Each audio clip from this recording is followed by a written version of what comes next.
All right, we're live. What's up, guys? Happy Wednesday night. We're here for the late night stream. It's 1:40 a.m. in the morning. I'm pretty much on time. Here's Packology. What's up, Packology? How's it going, man? The man with the packs. I am uploading the menu. Harsh Barge is here. Hey, what's up, man? All right, here we are. New giveaway, hot breaks, and what should the menu be tonight? What should the title be? I wish I had a funny title, actually. Do I have a funny title? It's hard coming up with funny titles. Let's see what I got for the titles. Best titles.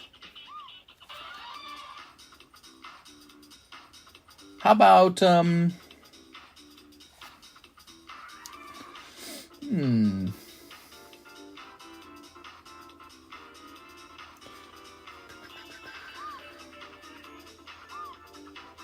Mr. Beast gave me these Pokemon cards years ago. I'm not going to sell them. That's funny. That's an older joke title. I'll think of a new funny title. Are you sure this song is copyright free? I think it is. All right, new giveaway, hot breaks. Pricing up new slabs. And I don't know, live card shop. I can't think of a good title tonight. We do the same thing every night, you know, so it can be hard coming up with a genuine, you know, creative title every single time. Let's see. Cheers, everyone. What's up, Daniel Berry Sports Highlight? How's it going, man? All right.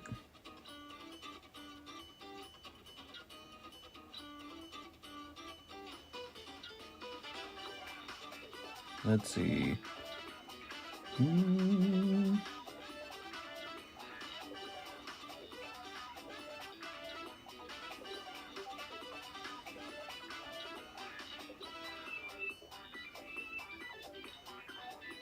All right, I'm going to mark this unread. Where's my unread button? There it is. Okay, we go back there. All right, let's go ahead and delete these. Mr. Raphael, still looking for that fossil pack. Very good. I think we're ready to start. My dog ate my Pokemon. Your dog ate your Pokemon. I don't know. Let's see. Food. We'll go ahead and set this up here now. Patrick Brady, if I can speak properly. It's the first order of the night. Here we are. It's a lovely Wednesday night. I had a nice heavy walk today. I was surprised I got the walk done so fast. The time went by so fast.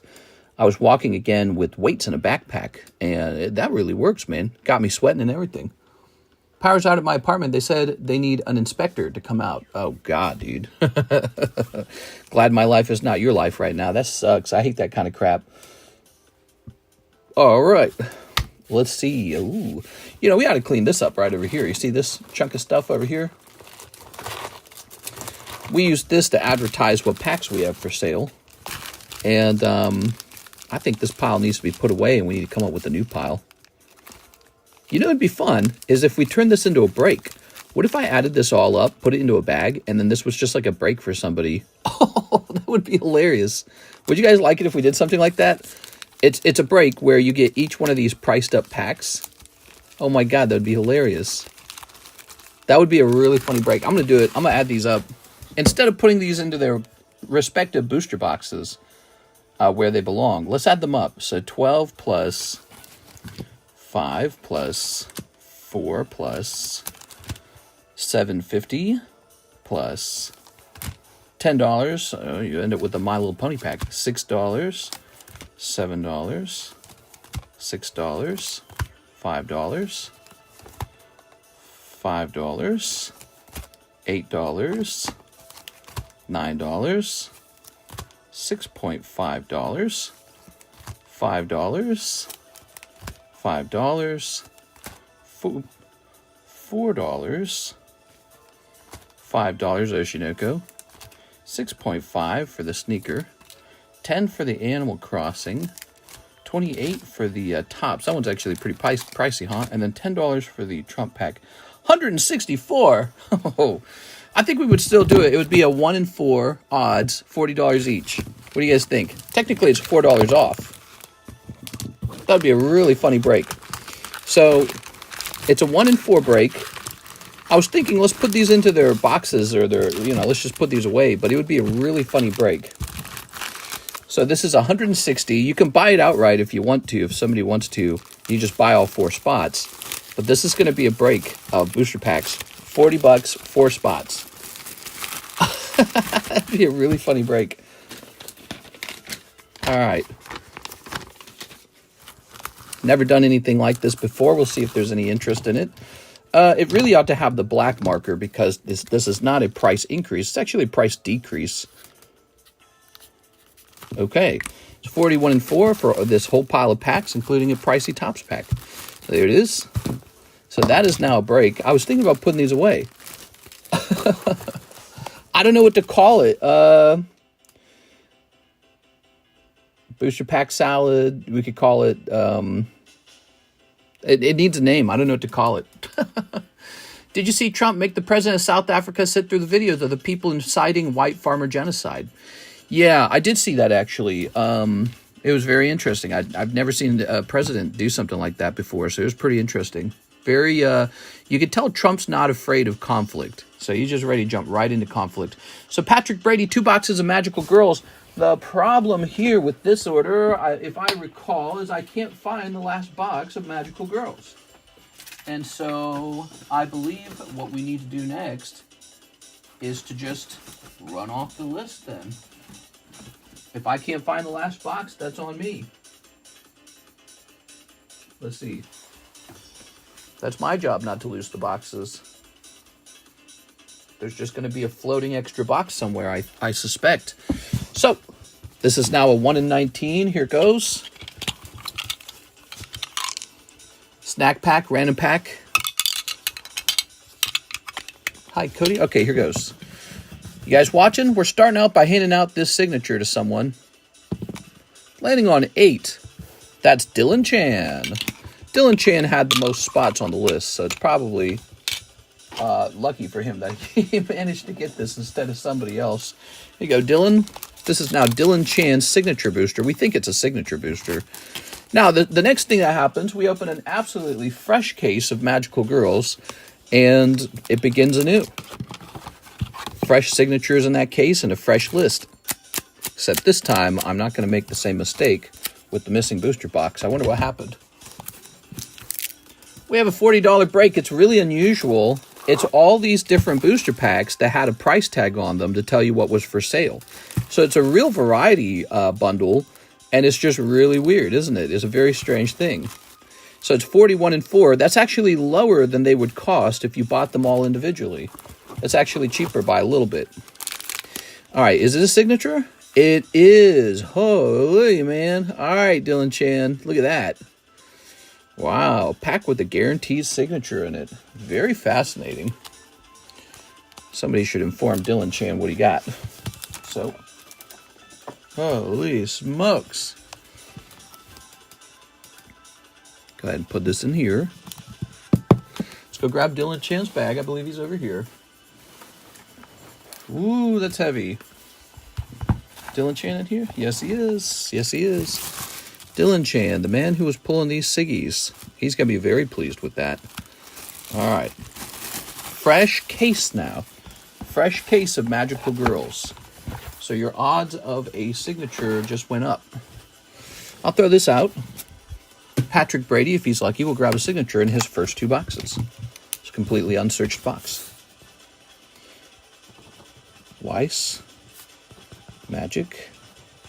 Girls.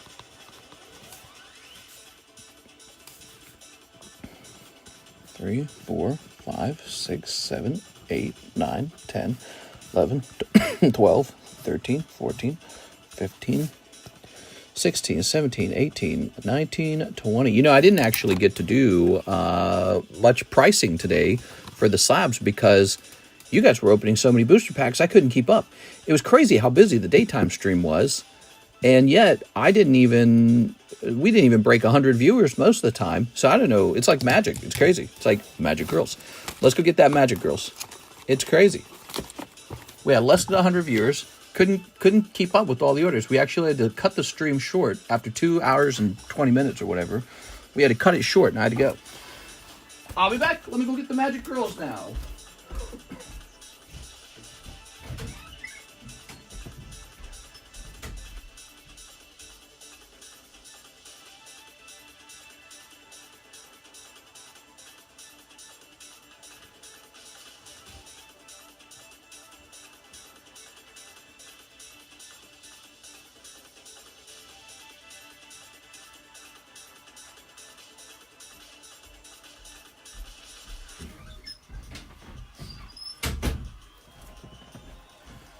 All right, here we are. Ta-da. I'm here, says Izzy. Just sent in an order, don't worry.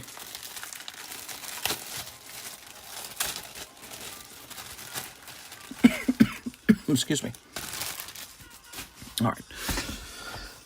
I'm having a little cough here, huh? I ate some spicy food just a second ago. I made chicken breast tonight. It was really sliced up chicken breast. And I'll let Karis decide how it should taste. And she wanted me to make it extra spicy. The spice. All right, I'll keep this behind me. Gotta keep that in the same spot all the time so we don't have the same problem. Mr. Patrick, anything can happen now, Mr. Patrick. First of all, let's get you on the list.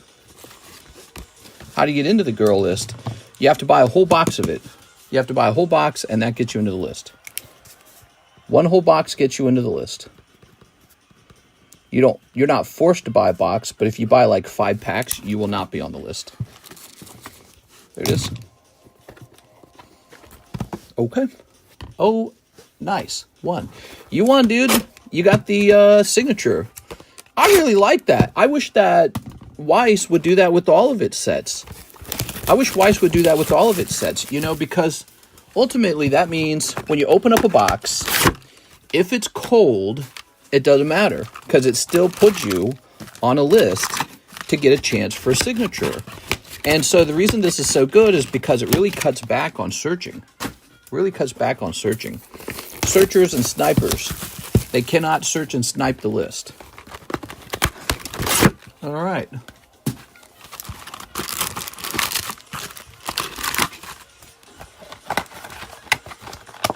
What's good, everyone? We got a special thing for sale tonight. I think it's very funny. This whole bag of random booster packs, they contain all the priced up booster packs. And I was saying, let's put these away finally, right? Look at this, see? Battle Partners, $4. So it's a $40 break, 1 in 4 odds to take all of these booster packs home with you. And it just has the price of every booster pack on it. We all open them all up for you and see what you pulled. Our signature packs inside the boxes, yes. So not only is there an external pack that I get to do a break on, but the booster boxes still give you a chance for multiple signatures. Did you have a time frame from OP12? Just around the time it comes out. I'm not going to get it way earlier or anything. But, you know, if you're patient, you get a whole case of it. Would you like that? There you are. All right. Tossing this. All right. The other thing I know I have a full case of, I believe, is OP11. Definitely have a full case of that. There you are. Ooh. These packs are interesting because every pack comes with an etched card, which I guess if you think about it, that doesn't make them, that makes them more like hollows. I'm not going to sleeve every individual one anymore. What I'm going to do is I'm going to look for the good ones. Did you finally get the missing order from the guy in Japan? He is working with me. He is going to make me a deal where he's going to send me One Piece and I think Pokemon, and that's what he's going to do to fulfill the missing order. So it's going to be all right. It sounds like I'm going to get most of my money back. It's a strange thing because we don't exactly know how it all translates, you know, value-wise. But, you know, if I get anything, I'm going to be happy at this point. But we're working out a deal. I might be getting all my black and white from him Black Bolt White Flare. Oops. God damn it, dude. I just throw all those packs on the floor, the empty ones. Is the Destined Rivals box break still open? Yes, it is. It's 5 out of 9 right now. That's just going to keep running for a little while, because that's the new set, unless you guys vote for something else. Chocolate Girl. August 22nd, it says, holy moly. Oh, no, it releases sooner than that. You must be looking at the English one. You looking at the English one? You must be looking at the English one. I'm interested in the OP11 case. Sent you a message. All right, no problem. Are you ready to buy it tonight? Did you want me to, or are you going to be ready in like a couple nights? I don't want to quote a price today if it's going to be like a week later, because the prices really can change pretty fast. That's all.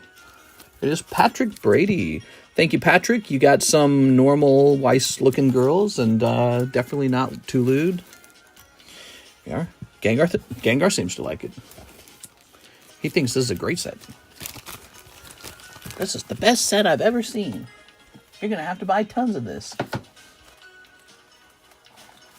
Gengar, you're just a gooner, Gengar. Get out of here.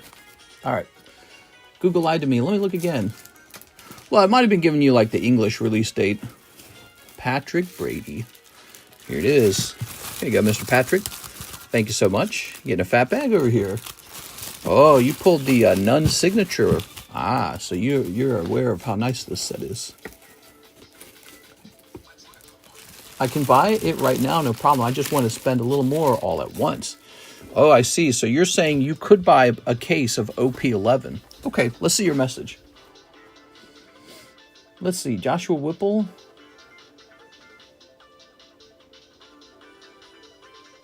Going to wait next week, Thursday, Saturday, Sunday. Is that what you wanted to do? Here's Jeff Leon, 1 box of Magical Girls. All right, so that's going to be the next set. The next case, I mean. Probably for the best that you went into this new case, if you think about it, Jeff, because it was spot number 8 that won, ultimately. So you're better off on this list, as the fate would have it. Did he send you the other cards you pre-ordered? No, he's not able to acquire those anymore. So basically what we're agreeing to, he's going to convert it into other product and send that to me, which will be fine with me if he can do that, because I'll be finally getting my money back on all that.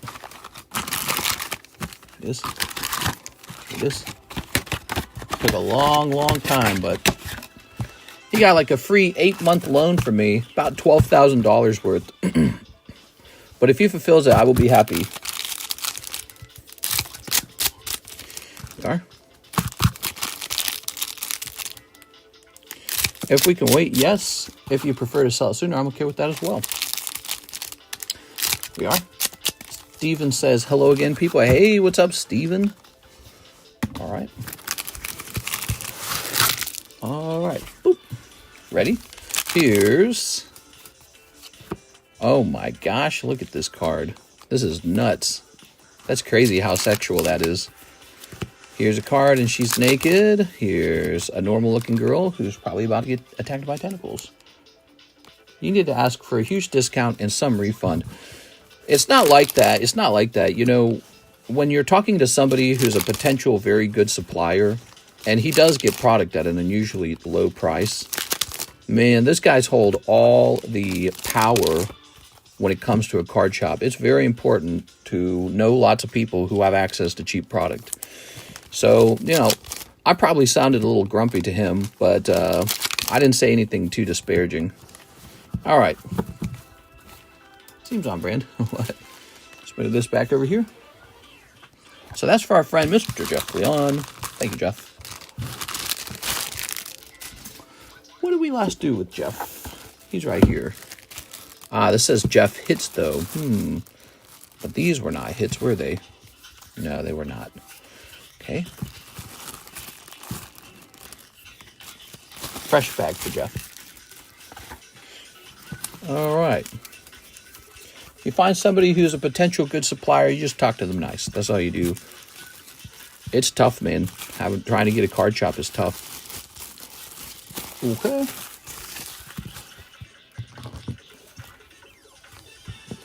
All right, Jeff. Leon.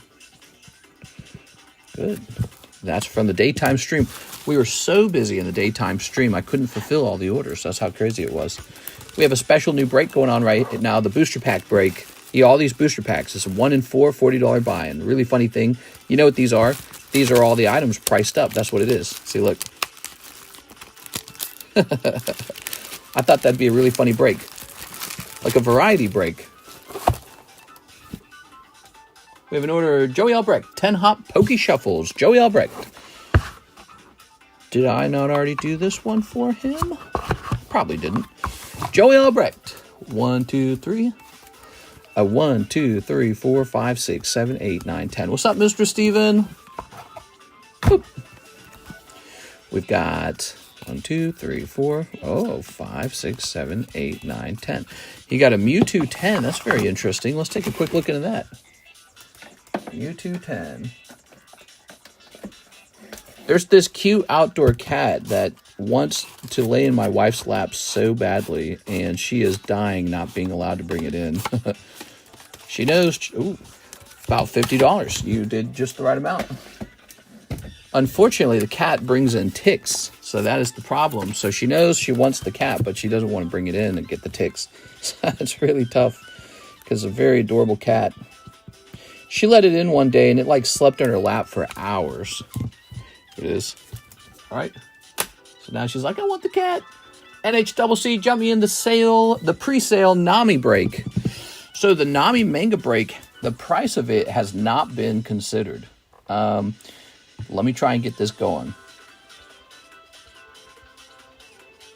Nami manga.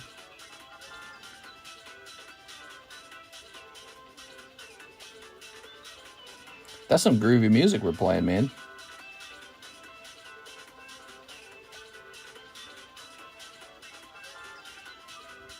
Mm-hmm. Mm-hmm.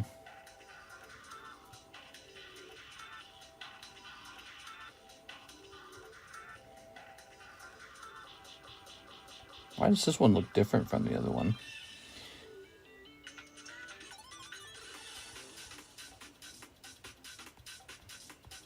This looks correct. What's this? Oh my gosh, this music.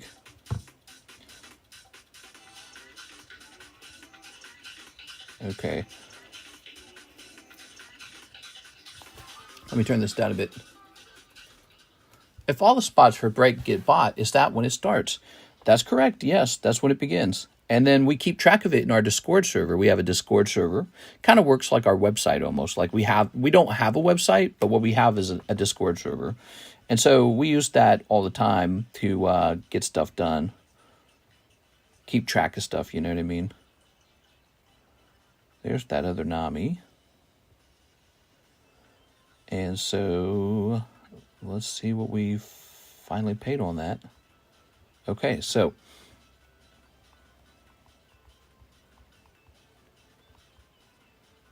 the Nami is a 14 spot break. Could be 15 if I want to do a star on it.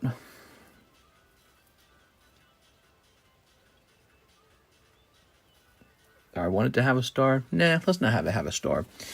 So we're going to have a Nami break on the table, and it's going to be pre-sale, I suppose. Okay. PSA 10 Nami manga. And it's 41 and 14. Pika's moving so slow, even though it got the most votes. Who polled? Yeah, it seems interesting because it makes me think the poll is open to everyone, not just shoppers. And so shoppers might not have actually voted up that Pikachu. Now, a manga break requires a little bag. Maybe people thought they wanted it, and then when they saw the price, they said, wait a second. You didn't tell me it was going to cost money. I thought it was going to be free. So who knows what happened. I guess we'll get a new bag. People vote, don't buy it. That's why I'm shying away from breaks. No, you shouldn't shy away from breaks just because of something like that. If you see a break that you like, you don't want to hold a grudge against people who voted on a break. That doesn't make any sense. Okay.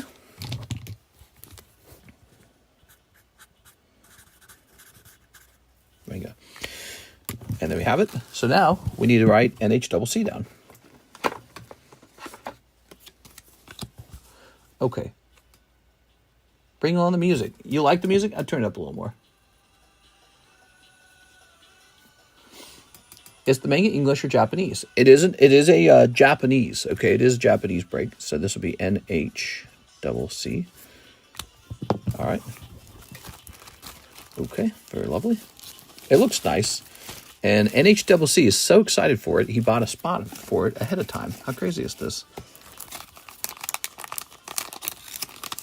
That Eustace Captain Kidd manga, remember that? That sold twice.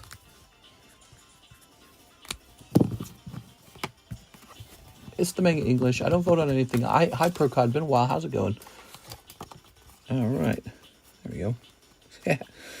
There's 4 spots in the Pikachu taken so far, though, so he's not at 0. All right. But he's a big one. He's a 1 in 29 break. Maybe people realized when they saw how pricey he was, they went, oh, maybe that's not the one I want. Or maybe they saw it and they said, oh, that's going to take a while to finish. I got plenty of time. You know, that kind of stuff. So this is going to say 1. You can start buying into the Nami manga immediately, that means. So you can start buying into this right now. All right. That's what Mr. NHCC did. Hunter Tipton, Eevee Gym Break. Oh, yes. Okay, Hunter Tipton. Look at this. Get these scoreboards out. I think I'll join that pre-order.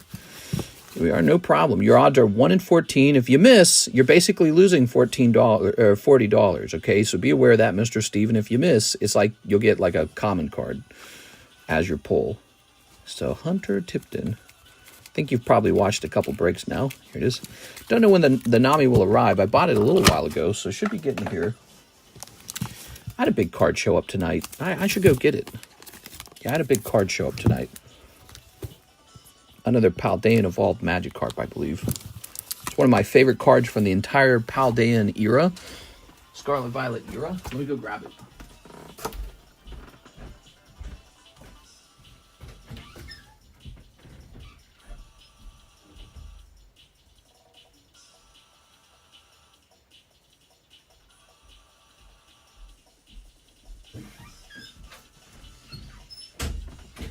As much as I like the Moonbreon, I think this is my #1 card from the entire Scarlet Violet time period. You ready? This guy. How do you get this to me without having to send it into, what's this, international? Let's see if this was international. I noticed he didn't have to send it in for authentication.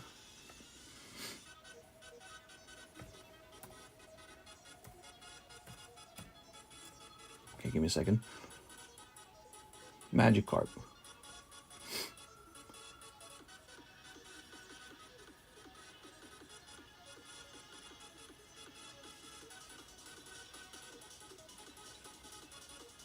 Weird. He didn't have to authenticate this one.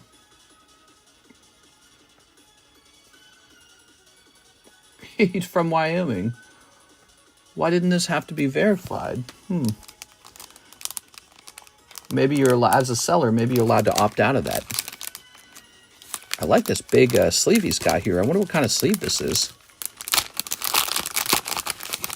It's fake!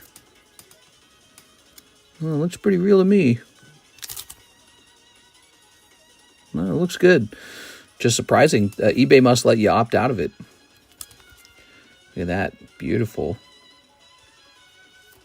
So I have 2 of these now, and I might buy more. And, yeah, that is just a really good card. This would be like the Gold Star, yeah, or not the Gold Star, the Shining Magikarp over time. This card will. Obviously, there's Sunbryon. What other big cards were in the Scarlet Violet era? What do you guys think the top Scarlet... Isn't there... maybe there's a way I can look up the most expensive ones. You think the Carp's going to go up? Yeah, I think he'll go up. I think he's already really high as it is. So it's hard for him to go up much higher. But I think over time he'll go up. He's just beautiful. Everyone, you're going to want him. You're going to want him. You see him and you want him. But give me a second. Let's see. Oop. No, I don't want to see this. What the hell? Here he goes. Is it? Yeah. So...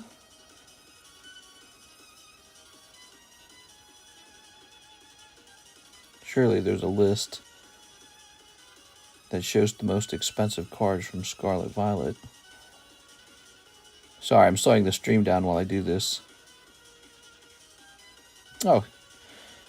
Most expensive cards from the Scarlet Violet era. Number 1. Well, it looks like the first 1, 2, 3, 4, 5, 6, 7 of them are all the evolutions. Then after that, you've got the Bubble Mew. I guess he's okay, Bubble Mew. He's cool. Then you have Flareon. Then you have Greninja. I don't think I agree with Greninja. Then you have Pikachu. In spot number 11, the Crown Pikachu, he's right here. I guess. Then you have the Roaring Moon. He's cool. 151 Charizard after that. That makes sense. He's a Charizard. Cerulege. And then after that, you've got the Magikarp. Really? Nah, dude. I like the Magikarp better than that. Prismatic, huh? Prismatic holds many of the top cards. Probably because they're so hard to pull. That's probably what's driving their high price, is the fact that you can't pull them. All right. There's this little fly in my room. That's annoying. Hate flies. Okay, so this is up to 1. Carlos Chavera's BGS Signature Azure. I already took care of that. So now we're ready for the new orders. Ew, there's a fly in my room. I hate flies. Get out of here. Get out of here. Gross. Stephen Emery says Nami break. All right, Stephen Emery's going to jump into the Nami break as well.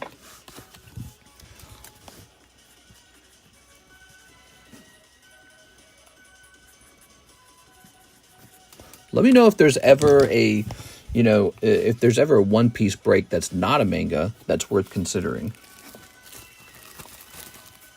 What's the Nami thing? It's a break on a Nami manga card. It's not here yet, but it will be here. Okay, 2. Just selling the spots ahead of time. Okay. How much did you get for it? This guy was $1,300.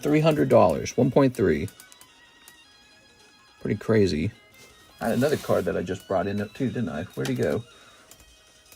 Didn't I have some cards on the table that I was kind of showing off? Where did I place those? Behind me? No, they're behind me. Look at this. Ooh. Those are both Shinji Kanja drawings. That guy's really good. That Pikachu is crazy good. Did I say Pikachu? That Magikarp. The Pikachu's right there. That Magikarp's crazy good.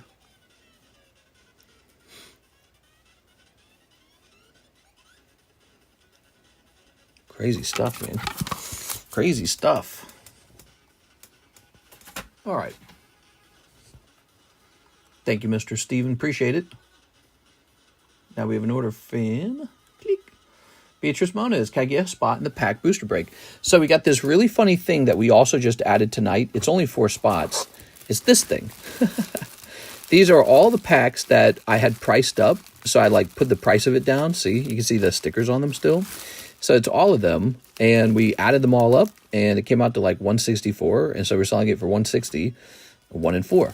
So Beatrice, you're going in. That means there's 3 spots left on that. It'll be a very funny thing to open. I won't promise that you'll get something crazy out of here, but it's going to be very funny to open anyways. You might get something very good. You never know. Could have a chance. Okay. Philip Webb, new bag, 2 Sonic packs, 4 Pokey Shuffles. You got it, Mr. Philip Webb. 2 Sonic packs. The Sonic packs, very popular. All right. Corn Rules, thanks for the $1.40, man. Appreciate it. 4 Pokey Shuffles. Okay. All right. 1, 2, 3. 1, 2, 3, 4. Zip. Lovely. Hey, what's up, 6? How are you tonight? 4 cold ones. Oof. I'm sorry, Philip. That's 4 cold ones. If you want these, let me know. I'll set them back here for now. I'm gonna borrow them from you. Here are the Sonic packs. Maybe you'll get some great pulls there. The vintage Sonic packs are one of the best vintage selling packs. Probably the second best vintage selling pack is the Nintendo Mario packs. Imagine if these were $5 each. These would be selling so fast. Okay. Oops. Ha ha ha ha ha. Ah, that one's good. I like that one a lot. That one's decent. Okay, and then after that, you got some area cards like Metropolis Zone. I'm good, but new bag for Sonic packs. Yes. There you go. Well, look at this. See, this is the kind of card you grade. Make your money back on these. I like this one too. It's decent. Okay. I wish all cancers can be cured. Maybe one day. Maybe one day. Not yet. Cancer is a really complicated disease. Otherwise, we'd have already figured it out. Computers, AI might be able to solve it. You never know. Yes. All right. Okay. They're coming up with new stuff. Are you up to it? If the government said they wanted to tax us all more in order to work on cancer cures, that would be a situation where I would say, sign me up. Take more of my money. All right, there we go. It's good for all mankind. Way cool, dude. I usually complain about taxes, but if they were making me pay taxes for cures for cancer, I'd say, all right, let's do it. Green Hill Zone. All right. Lovely. How do I get that Pikachu? That one right there, that's actually a break. So for $40, you could have a 1 in 29 odds to pull that Pikachu. In my opinion, those are better odds than if you actually open $40 of Surging Sparks. So you have a better odds pulling him here than you do in a box of Surging Sparks. That's why he's available. They make too much treating it to want to cure it. Same goes for most ailments. You know, people say that, but I don't know how much I believe that, because whoever really cures it is going to get fantastically wealthy. Fantastically wealthy. All right, here's Philip Webb. I think it's the waste of taxes that make me not to want to pay it, and I pay a ton. Exactly, it's the fact that you know some of it is wasted, or maybe even a lot of it's wasted. It's not the idea of like doing something good for humanity that bothers me, or like something we all share. That part doesn't bother me. But it's like wondering if the government's just kind of pocketing the money or just kind of throwing it away in a hole. That kind of stuff. That's what makes me hesitate. Maybe over time I trust the government to waste the money. Very low trust. Let's see. Oh wait, you said new bag. I'm in a goofball over here. Cent 40 for Pikachu. Nice. Okay, pop this in here. Very good. Well, this one's going to say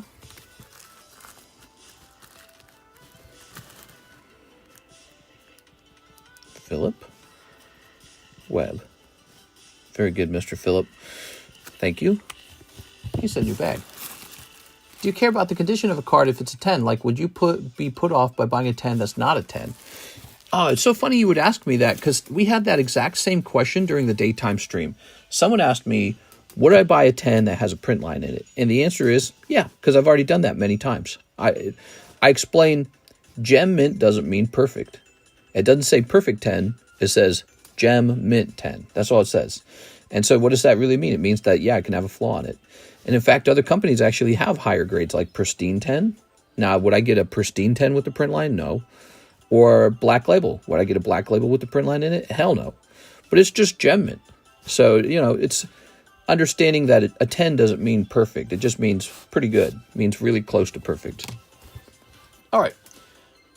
Here's 6. She says, Nami and the Destined Rivals break. Nice. All right, let's get it. Nami and the Destined Rivals break. Thank you, 6. Here we are.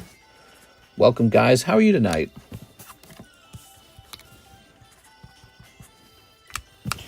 There it goes. And so let's grab, this is for the Nami. Wow, get that Nami on pre-order, and people are like already queuing up for it. It's got to be popular to do manga breaks. That's going to be 3 out of 14, and it's not even here. And then for the box battle, I believe that's over here as well, isn't it? Yes, box battle. I'm so confused. You're confused? Welcome, Mr. Chef Jay's Reef. How's it going, man? Sounds like you're a little new to the channel. You're still learning things. You are. These are called breaks. The Destined Rivals is up to 6 out of 9. Ooh, this one's quite close. We also have this really fun thing going on tonight right here. It's a 1 in 4 break for all these packs. It's going to be very funny to see this go off, and I do think it will go off. Now, how about picking out a slab for giveaway? We got to have a giveaway slab. What can we do? I get a lot of slabs that did not grade perfectly well, and so those make really good giveaway slabs. Like that Lugia, I could probably just sell him, but why not just give him away? Okay. All right.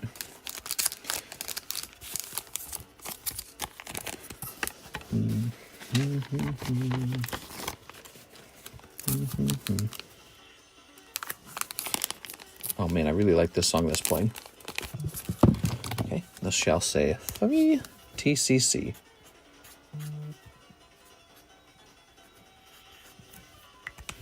Keyword TCC. That's the free card right there.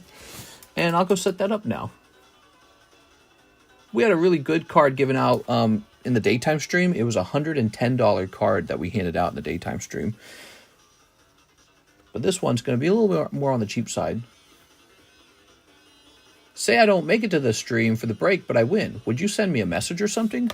I wouldn't send you a message, but you would be able to look up the outcome of the break over here. Let me show you. So I'm logged into our Discord server.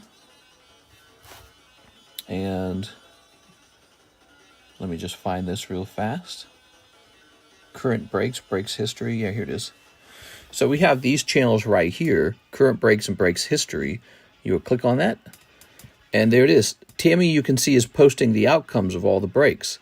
So in the event you missed the outcome of the break, you can go look it up. If you don't want to use Discord, you can just ask people, because everyone else knows how to use Discord and look it up themselves too. So you can be like, so who won the break? And they will go look it up, and they'll be like, so-and-so won the break. So that's how it works. All break winners are posted in there. Yeah, some people don't want to use Discord. I get that. So you can just ask people here in chat, you know, which stream it was. People will look that up for you. It's not a big deal. They are. I appreciate it. I'll be joining that Discord. Very nice. Yeah, we're working on some new Discord roles that should be for fun. I call them challenge roles. So like the first one, Chicken Jockey. Pull a numbered Chicken Jockey from the Minecraft packs. Indigo, pull 8 gym breaks. That means you have to pull this Eevee.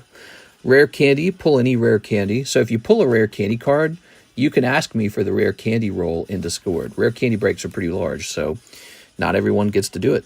The Elite Four is a really challenging roll. You have to finish the Indigo roll first, this one up here, and then you have to get 5 kill streak from the gym breaks. So that one's going to be really difficult. Very few people will have the Elite Four skill. Or not skill, the Elite Four roll. So those are some challenge rolls, and if you guys can think of some others, let me know. Okay. So, we have an order. Sarah Dusenberry, 1 spot in the Nami break. Wow, the Nami's moving and it's not even here. So crazy. Should have just done that the day I thought of buying a manga card. Okay, Sarah. Wild stuff. All right. Okay.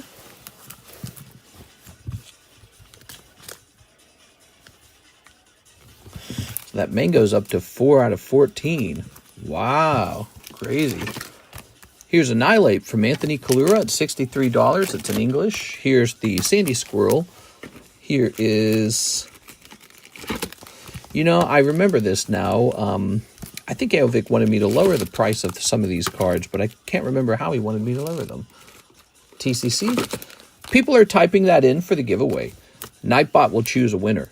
So if you type in the letter TCC and you just type it in at least once and post it to chat, that'll enter you into the giveaway. We give away a lot of stuff. I mean, a lot of stuff. If you count everything we gave away over 30 days, it would probably equal, I don't know. I don't know. How much you think we give away in 30 days, guys? I feel like there's a giveaway every couple days, and the giveaways add up pretty fast. Maybe like 500 a month? 600? Something. We give away something. Oh, AVAX here. So he says, okay. So he wants a couple items changed. The Rick and Dog one, he wants to put down to 20. Okay.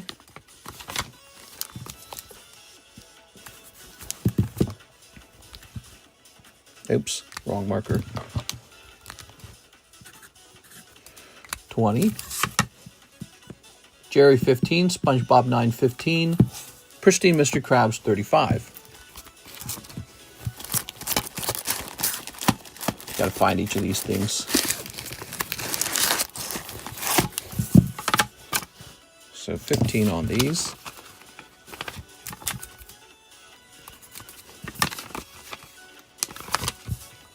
Ton Sahur.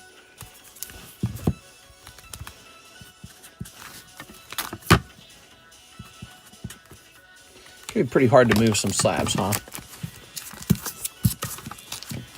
Mr. Krabs is somewhere. Where do you think Mr. Krabs is at? Here's the mom.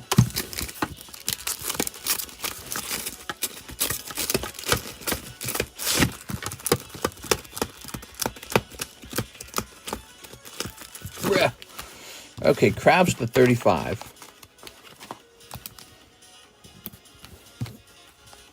Strawberry had one more order. Oh, Miss Strawberry, did we not complete your order? Let's take a quick look into that. Oh, I wasn't done with her. I'm sorry, I got distracted, Sarah. 1 box OP9 and 40 for my slab away. Miss Sarah. Okay. Did you hear about the attack? Tell me about the attack. This will go down to $265. Thank you, Sarah. Also, 1 box OP9. I presume you mean 1 box of Japanese OP9, right? So, because the English one was 240. So let me go get you a nice fresh box of the Japanese set.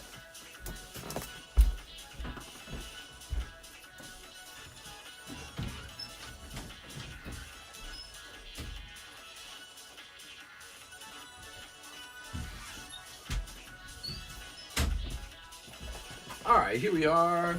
Lovely. Washington, 2 Israelis shot dead by person already identified. Ugh.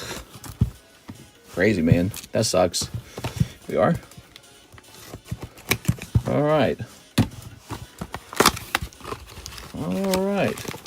Were they just random innocent people? Here we are. Steven might be buying a whole box of the English OP9s here, it looks like. Ooh. Do you think someone bought out a ton of the Magikarps because of the price spike? Yeah, I think everyone did. He rose gradually. I watched him. We all watched him. He started hitting 300, then 400, then 500, and you're like, whoa. And then we started understanding why. People were talking about it. They're saying, well, it looks really cool. And it turns out he's the hardest card to pull in the set. And we started testing it. We started trying to pull him ourselves. Yeah, you had to open like 2 or 3 cases of it. And then you got 1 Magikarp, and it was in bad shape. You'd open like a case of Paldean Evolved. Maybe a Magikarp would show up. And then he couldn't grade 10 anyways. And we went, oh my God, this card's really hard to pull. So, you know, when the community decides a card's truly worth pulling and holding, it also turns out really, really rare and hard to grade. Yeah, price is going to skyrocket. It's a very, ooh, look at that card. That looks cool, man. Here you go, Sarah. It's a very fascinating thing because I don't think the Pokemon Card Company intended for the Magikarp to be the top pull, but he was the top pull almost by accident. There was a very large loot table for the ARs in that set. There were many different ARs. I don't remember the exact number, but it's a really large number of ARs. And so to get the AR that you want, you have to open so many boxes. And again, the grading quality, the print quality was so poor that you could pull a Magikarp, but he was going to grade 8 or 9.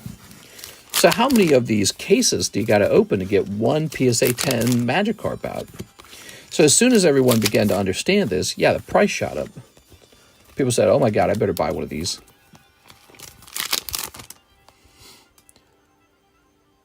Bombardino Crocodilo. Is the Destined Rivals the build and battle box? No, that's a full 36-pack booster box. That's what you're getting in the break. There you are. Oh, lovely. I like Destined Rivals a lot. I'll be holding on to some Destined Rivals. I like Prismatic a lot. I'll be holding on to some Prismatic. I think those sets are already so expensive that there's no room left for you to make, you know, long-term hold money on them, because they'll take so long to go up in price, presumably. I need that Magikarp. We could host another Magikarp break, but man, would that be a big break. That's like a mega. I think it would have to be a mega, actually. Here it is.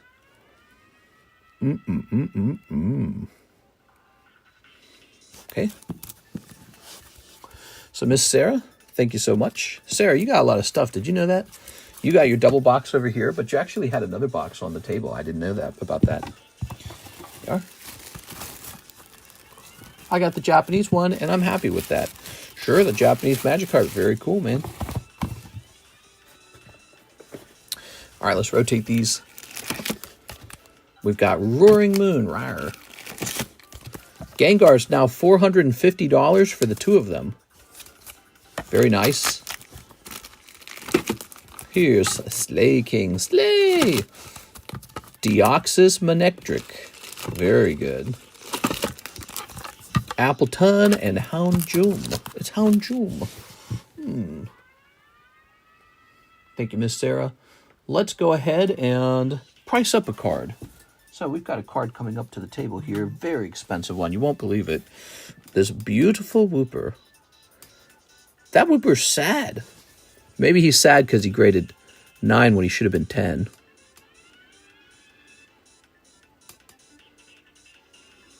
I'm regrading this card. I want to regrade it. He's so close, man. I want to regrade this one. I want to regrade this one.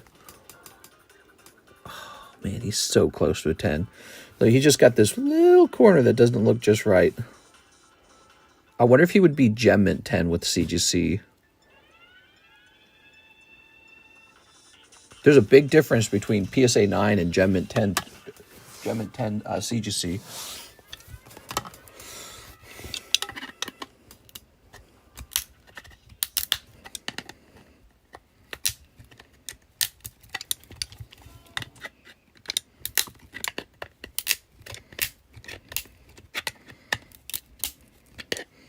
Okay.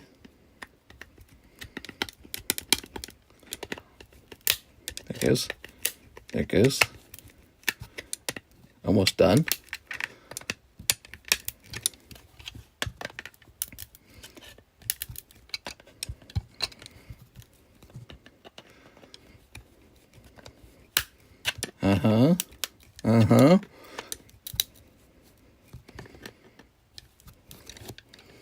Doing this makes me sweaty. Sweaty that I'm going to break my card. All right.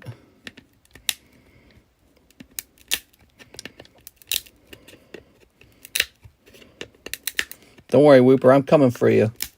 We'll get you right out of here. We'll fix you up. We'll get you sent off to CGC and they give you a more reasonable grade, maybe. Oh, I better take a picture of this. Oh, you reminded me, too. That's so funny. He said, take a picture. All right, I've got my regrade channel. So let's take a picture of this as proof. There you go. We take a little photo of that. channel, scientific channel.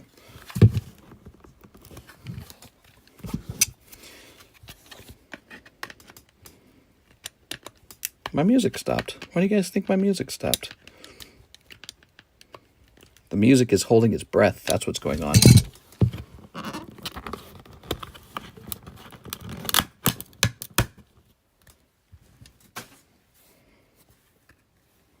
Okay.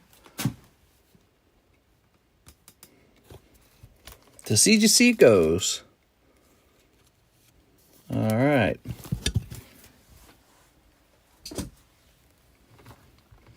Take a photo. Hit play on this. YouTube being YouTube. Are you still listening to this? God, I hate that they do that.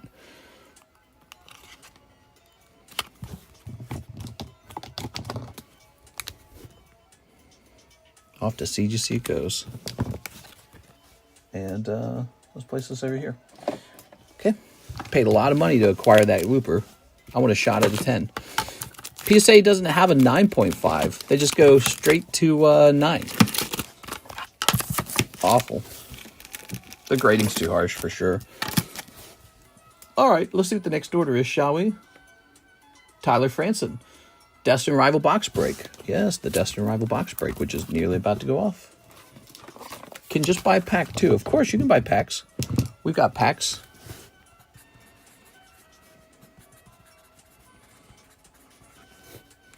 Destin Rival Box pre-sale is about to go off. Take a photo. I pulled my cart from a bunch of back-to-school Pikachu tins. Nice. Nice, dude. It must be very cool pulling your own. Here, I'll open one pack of Evolving Paldean Evolved. Maybe I'll pull it right here. Where's my Paldean Evolved? I don't even see it. That's Surging Spark. Is this it? Stellar Crown. Dear Lord, I don't even know where our... Maybe we don't have any open right now.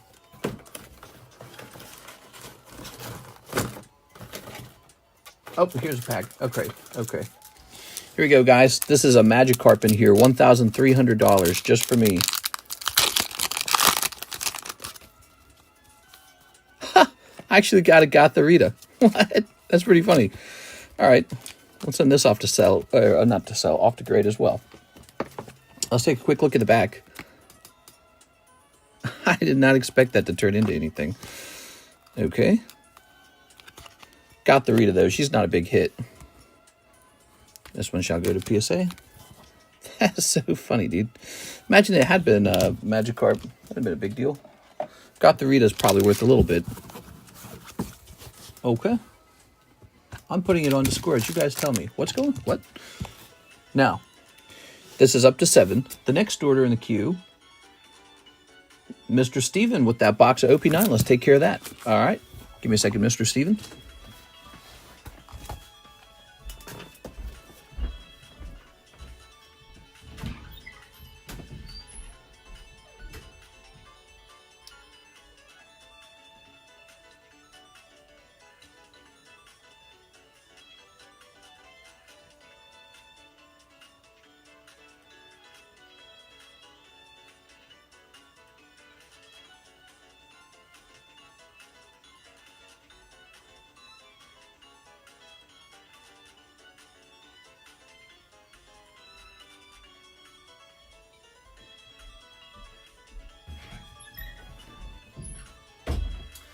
All right, so is Joshua Whipple still here?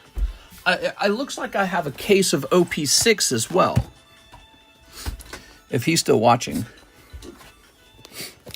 All right, Steven. Ready? Someone drill the card on the right. Master betrayed us.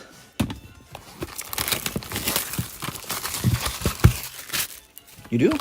Yep, I got a case of OP6. How cool is that? Pretty old one.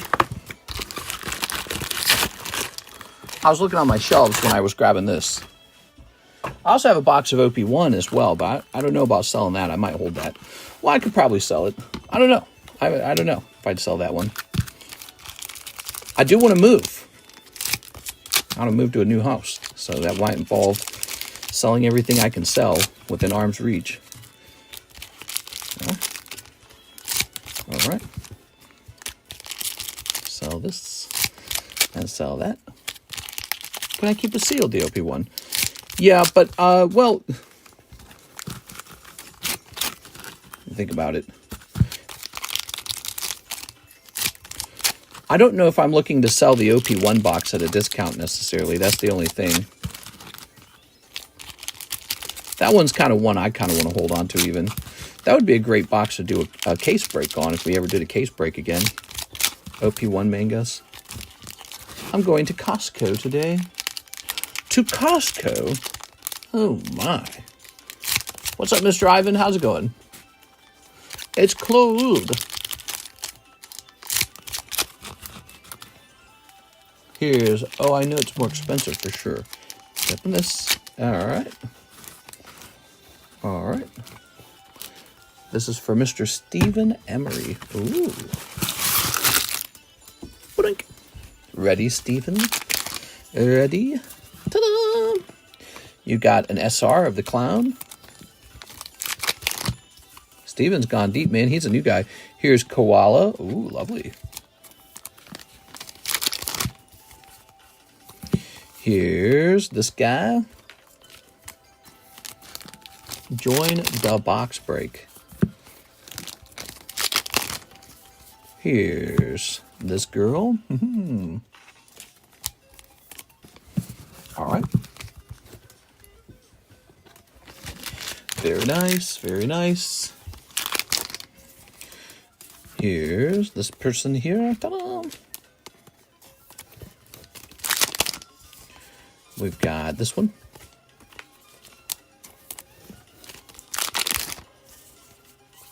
Okay. All right, we've got this guy here. Ta-da! Lovely. With my credit, can I get the load of the ring slabs? Yes, you can. Lord of the Ring slabs sold. All right. That's a Carddass graded card. It's really cheap because it's a 9. Okay. All right. All right. All right. Okay. All right. You got shanks. He gonna shank you. No, I wanted it drilled. TCC slabs are not allowed to be drilled. Let's toss this over here. Zoop. Whenever getting a new drill card. Yeah, you guys could actually pick one out if you'd like, a community drill card. Basically, a community drill card is like a card everyone agrees to donate like $1 or $2 to occasionally. And eventually one day it's paid off and we drill it. But, you know, there's a little less enthusiasm for that lately, I feel. In the past, we used to be able to get one of those done pretty fast. Also, that would be true also for charity cards. We used to have cards that were community charity cards where, like, there's giveaway cards. Like tonight, I'm just giving away some of my values. I've got a slab. I'm just giving it to you for free. But the community card was a card that you guys could pay down to give away to the community. So I would host the giveaway like usual. And, but, you know, we had this card that was nearly $1,000 that everyone paid off. And then it went to somebody who really is not part of our community. It was just somebody who was paying attention to the giveaway. He won it, and he'd never purchased from the channel before. He contributed nothing to the card. And then after he got the card, he kind of disappeared after a little while. So I think after that, that kind of killed the momentum on the charity cards. I don't think people had the same desire to donate to it anymore. It is. So we don't do that as much. The drill cards are kind of fun, though, because those aren't really, they're not for charity. They're just to destroy something beautiful. I've done the math, and I've spent quite a bit chasing mangas. Do I keep chasing mangas via cases, or do I just buy the manga? We are. Ooh, look at this. All right. Well, if you enjoy chasing mangas, one thing I have to say is you'll have to consider our manga breaks, because I bet you the same math that made doing these breaks more price effective than opening booster boxes is true for the slab 10 breaks too. You know what I'm saying? Right? Like how many boxes, how many cases of this Nami manga set do you got to open to pull one Nami versus just spending $40 and having a 1 in 14 odds? So I bet you these are more efficient, just like it is with Pokemon. And then, yeah, I mean, on average, if you're trying to pull mangas on average, it should cost you a lot to pull one out of those cases. It just takes a while. Here it is, Mr. Steven. Thank you so much. I will say this too, though. When you pull one out of the booster pack yourself, it's a great feeling. So if you're looking for that really good feeling, you consider the just opening it yourself. I think some people will do a mix of both. They'll buy cards outright, and they'll open some booster boxes. All right, now didn't we ship you? Yes, I think we did. And your stuff is right over here, right? Yes, it is. So we can just add this to your outgoing shipment. And you can open up any more cards tonight you'd like, and we'll add that to your outgoing shipment as well. I feel burnt out. I've opened about 4 cases so far. Ooh. But you know, to tell you the truth, you're going to have to adjust your expectations. Because I've watched a lot of these get opened, and they do not come out every 4 cases. Try maybe every 8 cases. Every 8 cases, you might expect one manga. All right. I don't know. Now, that's true for Japanese. I don't know if that's true for English. Okay, James Hatcher says, for Destined Rivals, here you go, Mr. James Hatcher. James, nice to meet you. Okay, that's James Hatcher going into the box battle. Ooh. If you missed this round of the box battle, guys, do not worry. We're going to have a second round right after this round because we're just going to keep running it until it's here. So, James, you're in the break, and you also wanted an EV Heroes Korean. He says, can I get the bulk? Lol. This is a bulk list channel. However, since it's one pack, I'll go ahead and do that for you. Why not? Here we are. Yeah, we'll get you that bulk. Love the content, says Chef Jay's Reef. No problem, man. Thank you. All right, so there you go. You got one packet of the EV Heroes. Just a Grimmel Snarl. Is that his name? Grimmsnarl? I don't remember his name. I didn't like the design on that guy. I thought he looked kind of weird. All right.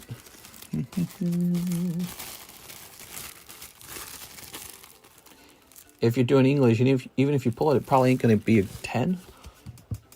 No, that's not true. Aren't the English and the Japanese ones graded or printed by the same company? You're talking about for One Piece, right? I'm pretty sure they're printed in the same facility. Okay, that's for Mr. James. I just call it Goblin. You just call it Goblin. I pulled the Goblin. You know it's not a popular Pokemon when people don't want to memorize the name. Okay, you're going in here with Mr. James Gower. Ta-da! It entertains the viewers. How much is the OP6? All right, let me get a price on a case of OP6. First, I want to see, do I sell OP6? Let's see, One Piece. So OP6 isn't even on the menu for Japanese. So I just haven't had it available for some reason.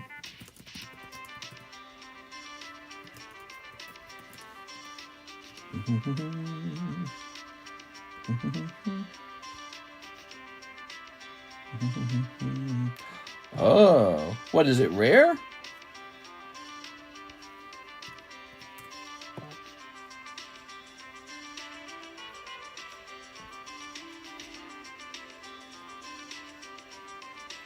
It looks to be quite expensive.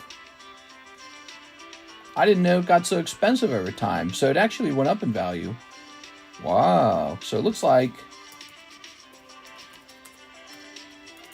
I would want $1,125 for it. Quite a bit more than the EV2.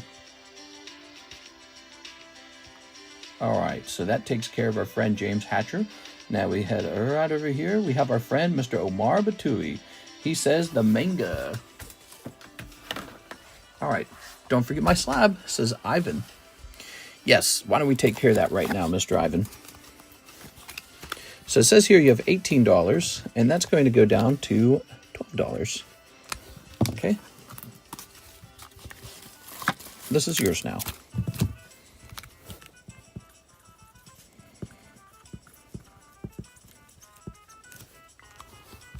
All right. Going back, Omar Batui, one in the manga break. So the manga break is being offered before the card has even arrived, and it's just going nuts. People are just buying it up. So this is right here, manga break. Up to 5. Crazy.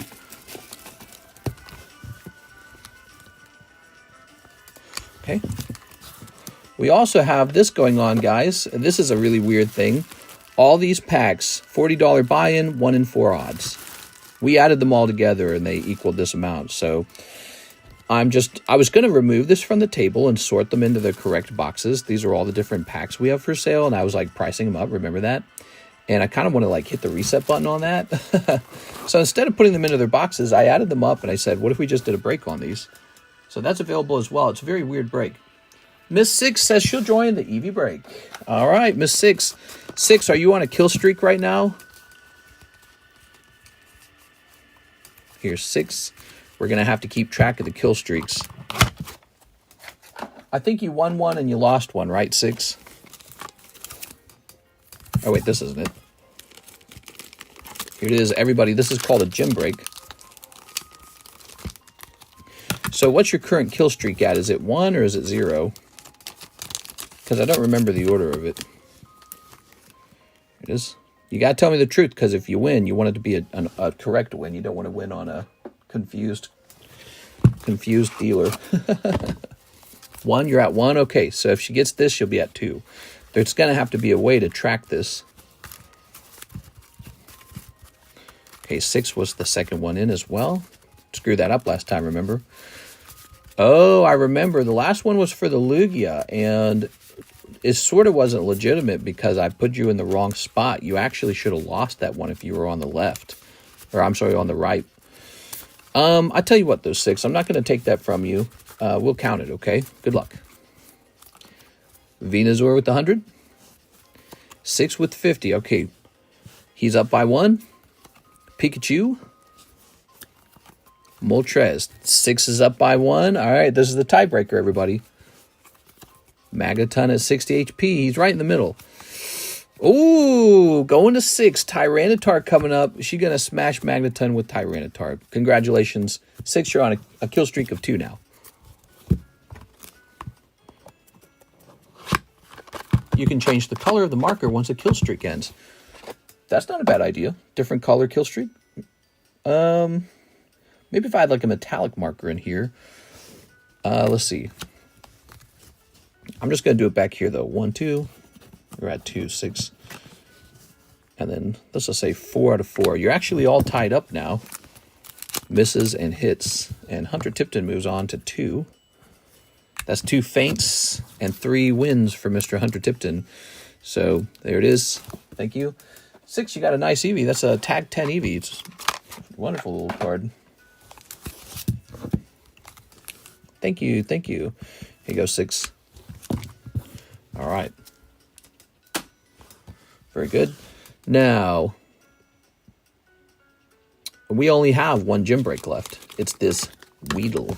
Ah, yes, the Weedle. Everyone wants this card. Everyone wants it. Ooh, Red Wolf. Red Hood Signature. Is that one good? I don't know about this card. Let's take a quick look. Oh, my phone's about to die. It's at 3%. I don't like the grade on this. I'm cracking it out. Red Hood Signature. All right, we want the cheapest possible price for it. Says here, Red Hood Signature, $300. Now, I don't know much about these, so I'm just curious about this too.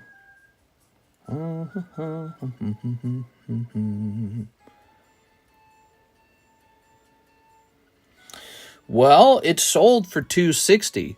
$300's not an unrealistic price. $300 it is. That card's going to go straight into the Waifu Shuffle now. Here it is, the Waifu Shuffle. The Waifu Shuffle is a $20 card at a time, precisely because the cards that go in here are too, they're much more expensive. All right.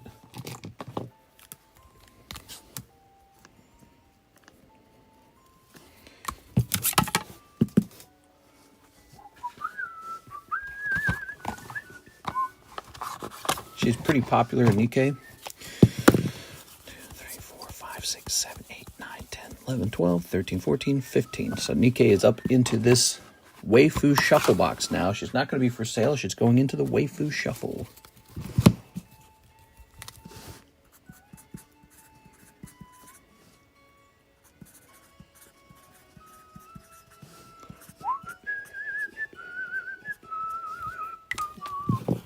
Why do you put all the waifu slabs in the shuffle? That's how it works. They go in the shuffle. When the shuffle is completely full and I can't fit anything else in there, I'll stop doing it. So, but right now, it could use more. By the way, here's what's in the shuffle. She's in there now. This is in there. This is in there. This is in there. Gita, Larry, Neka, this person, red hair girl, naked girls, Minx. Here's this. Here's pink girl with the mosquito nose, girl spreading it, girl with the shield. What's that song? There's a popular song right now, something about chewing up my bubble gum or something like that. 2 princess bubblegums, rivals Hestia. This is a nice one. Kai. Great Magician's been in here for a while, so this is another signature. An Iona's in here. Lolly Goddess Hestia's in here. Jesus, dude. The doggy girl. And this Blanc's pretty good, actually. Look at this Blanc. Not bad. So that's a stamp parallel. There you have it. That's the parallel is considered a hit in the Union Arena set. So, oops, we don't want this up there. Soda's gone. Soda's gone. That was a popular one. Blanc's still in there. There's some good cards in there.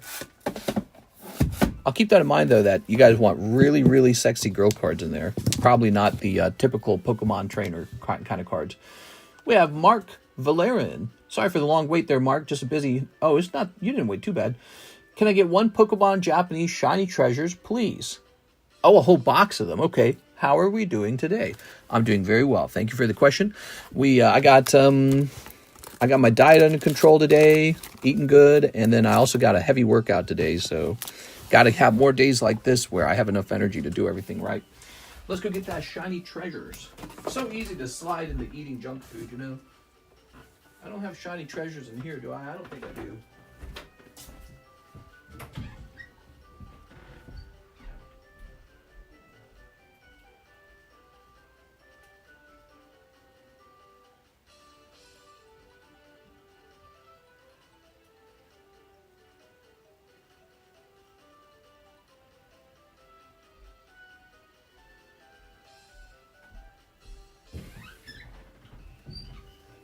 All right, 1 box of Shiny Treasures. Let's see. Hestia keeps teasing Belle. Okay. Is it because she has 2 big things going on there? She's got 2 very good reasons for you to get into that Waifu Shuffle. The Waifu Shuffle works just like the Poke Shuffle. However, instead of being $5, it's a whopping $20. The pulls are bigger. The boobs are bigger. The losses are more painful. Okay. Shiny Treasures. Here they are. Set that there. All right, let's see how this is looking. When I bought Shiny Treasures a long time ago, I actually bought them at a very high price, and then they crashed way down. And so every time I sold one, I lost money. They just straight up lost me money. Actually, I don't think we've repriced these in a really long time, and this is a specialty set. You think the price on these has gone up? We might want to check this right after this order's over, because I feel like all of Pokemon's been going up, and I haven't repriced these in like a really long time. Here's... Oh, yeah, this is one of the good cards in this set. Look at that. You got the Pikachu. Nice, man. All right, the Pikachu's one of the top 10 pulls, I think, so you're doing good. I'm going to put those hollows there. You are doing A-okay. Here's Quackavel. Okay, here's Fortress. Okay, you got Kadabra. Nice. Was this the first time Kadabra had come back? I can't remember. What set did Kadabra make his first appearance after a very long break? You got the girlfriend. She's the girl who feels like she's really annoying. And we've got, ooh, Fortress box. Okay, well, that's all right. You got the Pikachu, so you're doing all right. You got the Pikachu. I heard Florida has the Eastern Diamondback snakes. No thanks. And another Fortress. They're just teasing you as Pineco. You got Pineco Fortress. All right. They're teasing you. Tossing this up here. So don't purchase another one of these. Unfortunately, I'm going to go do a price check on these, and I have a very sneaky suspicion that their price may have risen over time. But maybe they haven't. I don't know. We are. But I realize now I haven't price checked these in a super long time. That's for our friend Mr. Mark. Fresh bag Mark? I can't remember. Let's see. I'm pretty sure he came back at 151. Oh, you guys were answering that question. Now I get it. New bag. Great Pikachu pull. There. He came back at 151. That's so cool. Sad that the one guy tried to sue over that Pokemon, and that's why we didn't have him for so long. What a dumb move. Just greedy. And then they just didn't print it for a long time as a result. How can you copyright, like, the word Kadabra or something? Abracadabra. Like, what? They were copying me. Okay. If you say so.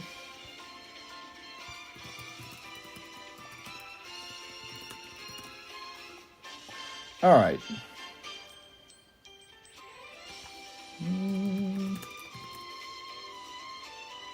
Looks like we're just fine on the shiny treasures. Okay, very cool. What's next? We got Carlton Wicks. 10 to slab away to Minecraft Hobby. You got it. 10 to slab away. Carlton Wicks. Mr. Carlton. This goes down to 65. And 2 of the Minecraft Hobby packs. Got pulled that numbered chicken jockey out. And get the coveted chicken jockey roll. And ascend. There we are. Okay. Snip of that. That reminds me of the Love Boat songs. Ooh, look at that. You got the cow. Is this numbered? Oh, it's a numbered cow. Oh, man. See, this is exactly what you need, but you need it to be the chicken jockey. And if you pull that, let me grade it for you, okay? I want to grade it. Any chicken jockeys back here? No? No. Okay. So that's very close to what you're looking for. You're looking for the chicken jockey to show up just like that and be numbered. Okay. And here we have Crying Obsidian. Because sometimes even the toughest thing has to cry. This. All right. Pillager. Cool. Good. Thank you, Carlton Wicks. Very close, very far away. Just imagine you pulled it. You'd be the first one in the Discord server to have that roll. It's a very prestigious roll, you have to understand. Did you need a new bag, Carlton?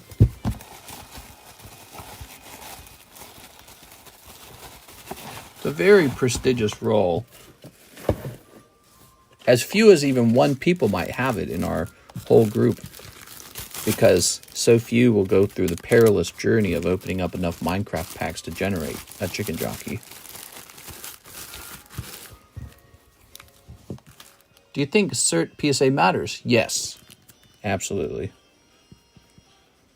You should now assume cards with an older wick, an older cert, I was reading his name. Cards with an older cert might be potentially worse graded than ones with the more recent cert.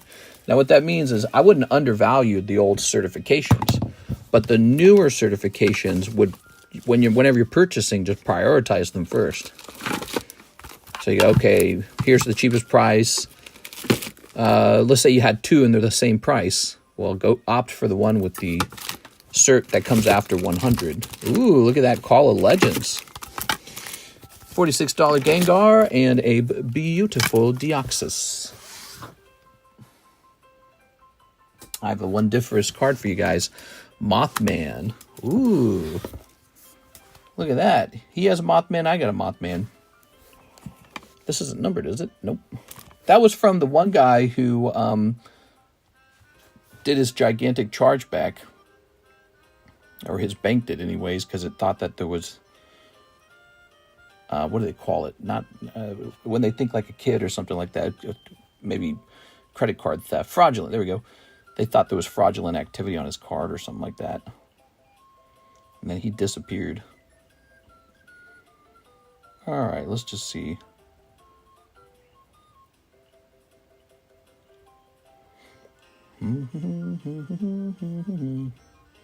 Does that have a number? 45F?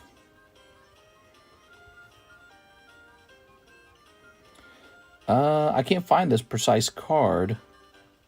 It's not rare, is it?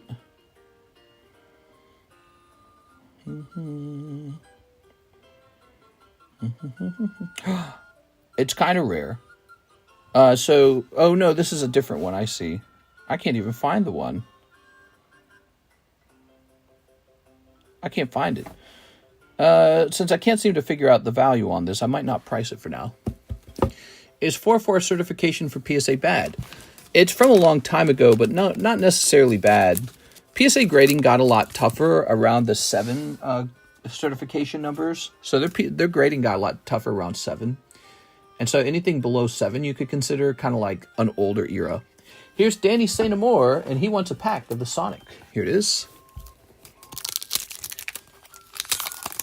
Sometimes there are options for newer graded vintage cards, and they definitely look cleaner most of the time if the cert is newer. You can assume that the more recently graded ones were graded harsher. Yes. All right. It could certainly play a role in which card sells faster and for higher premiums. Ooh, not bad. Okay, you got 2 gradable cards here. This one's really good. I like this one a lot. See this guy? Look at that. Looks great. Okay. Ooh. What are Lightning Break? Our Lightning Break. Oh, Lightning Break is this cute guy. Team Rocket returns Zubat, population 29. Remember, he comes out of a booster pack that costs like over $1,000 these days. So he's quite collectible. Have a sip.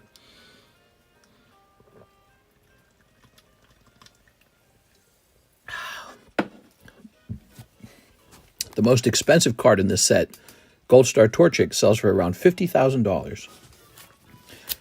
There are Danny St. Amour. So it's definitely a set that people are not going to forget about. They are not going to forget that this set exists because it's one of the rarest, most well-known cards in the hobby, Gold Star Torchic. There we are. And Zubat comes out of the same set. Zubat's a classic Rocket Pokemon. If you fought Team Rocket, they had Golbat. They had Zubat. Eventually, they had Crobat, which is in the more recent set. Okay.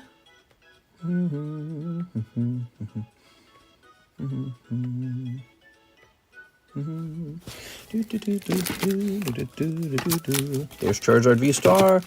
Here's Rotom. Here's Gyarados. And Charmeleon. And you know what I ought to do? I ought to have a featured channel in Discord for like slabs I like the best that are for sale. That's what I ought to do. There ought to be a featured channel. Let's see, can I get another 2 box underneath the table?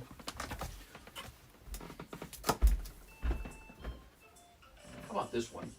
Is this a 2 box? Yeah, that's a 2 box.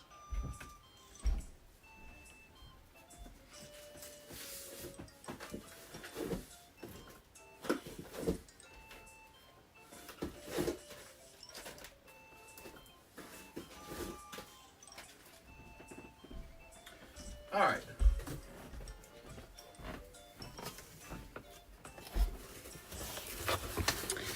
My newest idea.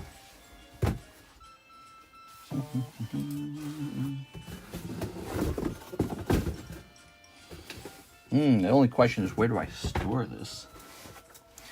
All right, and let's create that channel in Discord.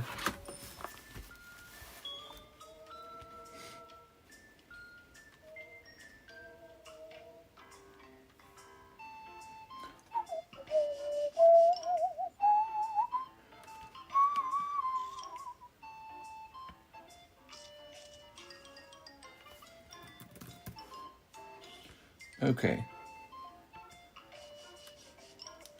So we have a new channel called Featured. Good. Featured channel will have my favorite slabs going in there. That Monster Zoo card in yellow is 700 and in green is almost 1,000. Dang, that's pricey, dude. Reminds me I need to get rid of my MetaZoo cards for a little while, because we are moving. It's time to just get rid of everything I can get rid of. Here's a cute one. Snom. Ooh.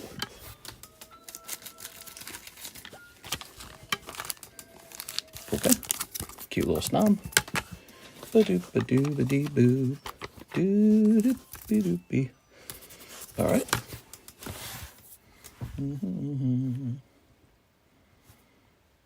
That's going to say PSA 10 Snom 232.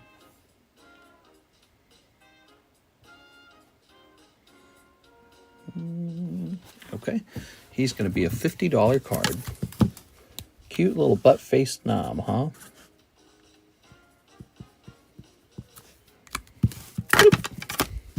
Good. Tyler Franson, 4 Eevee Heroes. You got it, Mr. Tyler? Here goes. We got 1, 2, 3, 4.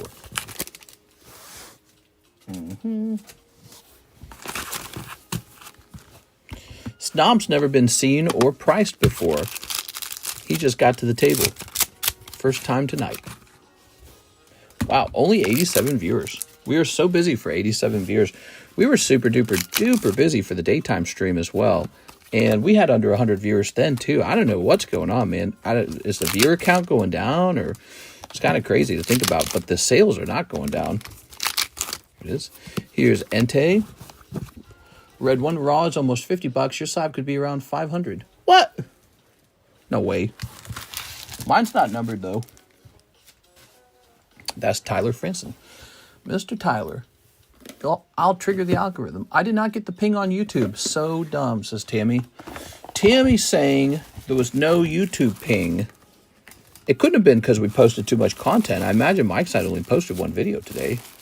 And actually, we began at 1:30, so this is the next day. So it doesn't make any sense. No YouTube ping, huh? That's not good. I'll trigger the algorithm. You think that triggers it? A donation? You think that triggers the algorithm? That's a fascinating concept. We need one more for the Destined Rivals box. Here it is, guys. Destined Rivals and Nami manga. Ooh. Okay, very good. So, I didn't get the YouTube ping either, just Discord. That's why the views are a little lower. No YouTube ping. I wonder why that is. It's no good. Here are some cheap cards. If Ivan Rodriguez is watching, he might be interested in these. $15 for a holographic Dusk Noir and $7 for a non-holographic Dusclops. Cheap stuff. Cheap stuff. The Mew Mega Break. Not moving terribly fast. For Alligator 9, for Mr. Yolan. Excuse me. Yes, no pings as well. Wow, that's really fascinating. No pings, huh? Well, that's not right. I don't like that. Donations, chat amount, likes, it all affects the algorithm, I think. This separates the real from the fake stream. You know, grab this. Grab this. We have an order from click, Guardian Gaming LLC. Japanese 10 Heatwave Arena, 10 Battle Partner, 1 Korean Terror Festival box. Need a new bag. How's it going, man? So 10 Heatwaves and 10 Battle Partners. 1, 2, 3, 4, 5, 6, 7, 8. Okay, so we've got 8 of these, and now we have to get the... Oh, wait, we need 2 more of these, actually. Finish my credit. I'll take $7 on your slab. Okay. $7. So you'll have 5 left here.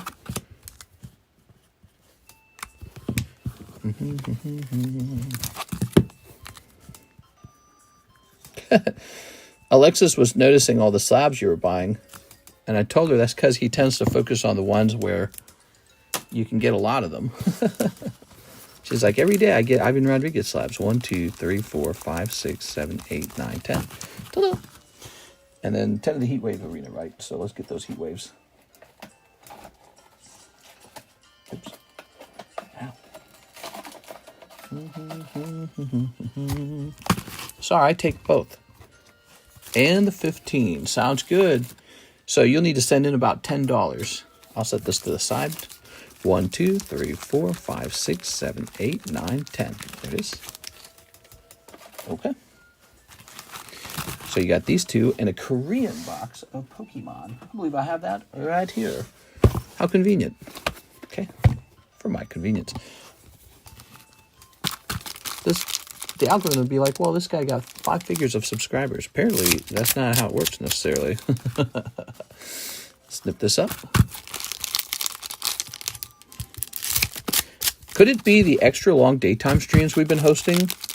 I wonder if it's the extra long daytime streams. I really get the feeling like maybe a lot of people are going to that and then they're spending their money and not showing up to the nighttime stream at all. And maybe that's triggering some sort of, like, you know, like streaming too much, split audience kind of situation. If it was one long stream, they might not turn it off. But since I turn it off for them, they don't come to the next stream, you know. It's an interesting thought anyways. Here's Garchomp. I do both. You do both. You were there the daytime stream. Very nice, man. Some of you guys participate in both.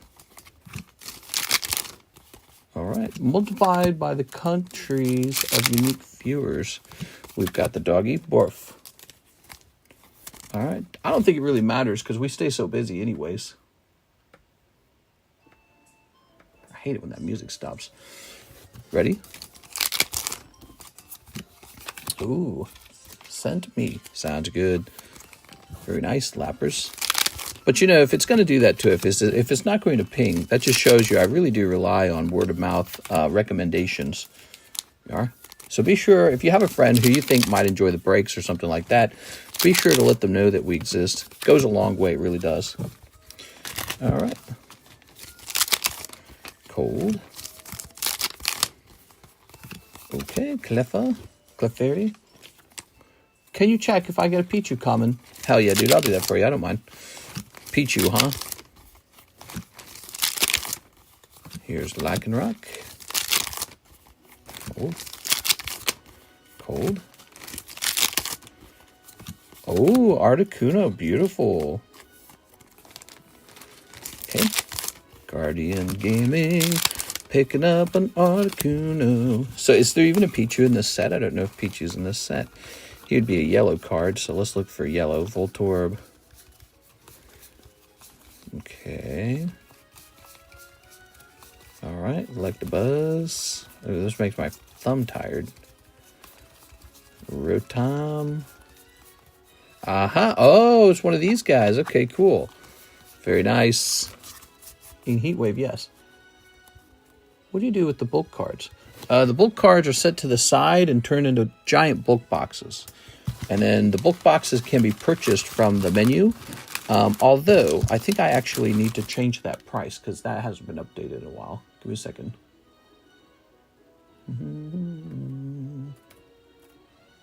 All right, yes. So the bulk boxes are hosted in the extended menu. We are. Tossing this over here. I had a problem where I ran out of them, actually. There we go. Ta-da! One more done. Lol, I have almost every Pichu besides the contest ones. Need to get rich to get the contest ones. Yeah, Pichu. He's a cute Pokemon. We got some of those Neo promo ones the other day, and those did quite well. Here's the Korean. Yes, Korean Eevee Terrastal Festival. Archie, what's up, man?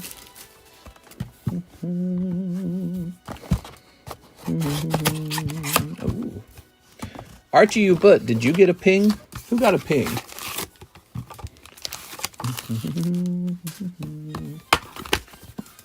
Tossing that away.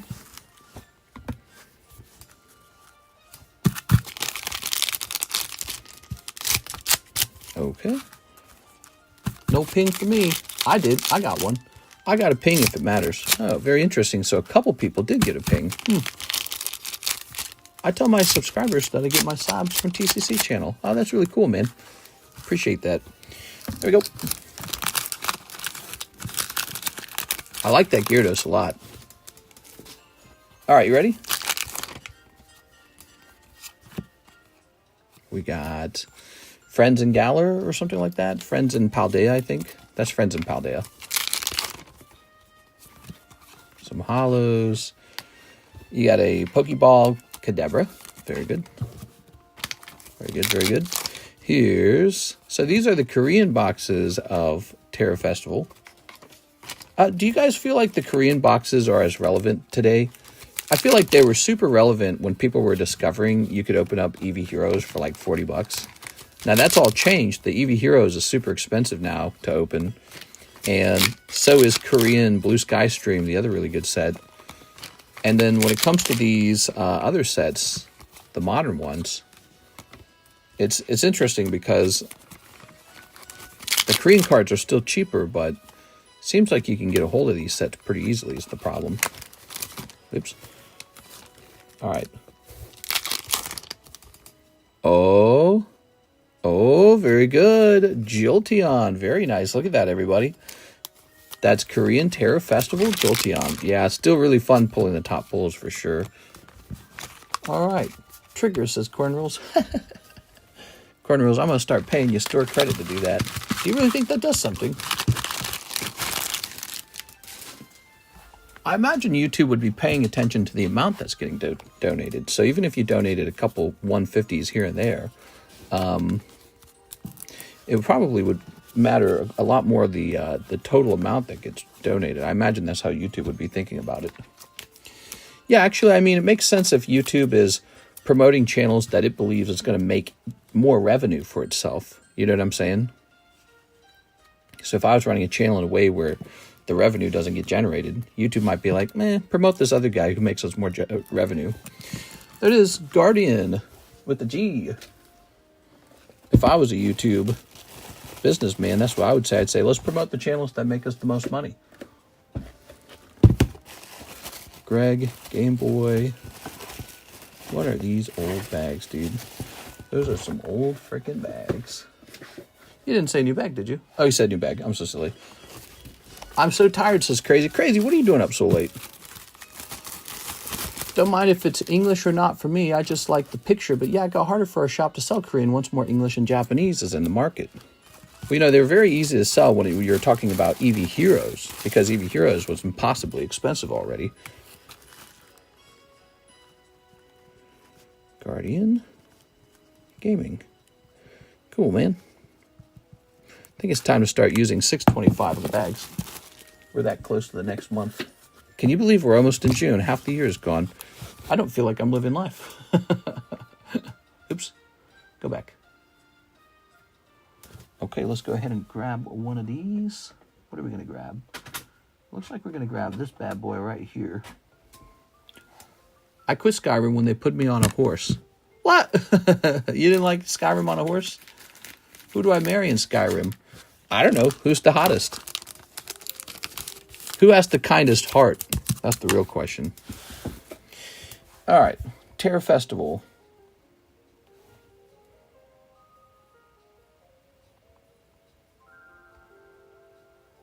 Tag 10. Iron Crown. And we're going by cheapest, right? Yep. So here he is for $50. Iron Crown. We're going to turn Iron Crown into a break. It's one of those gym breaks.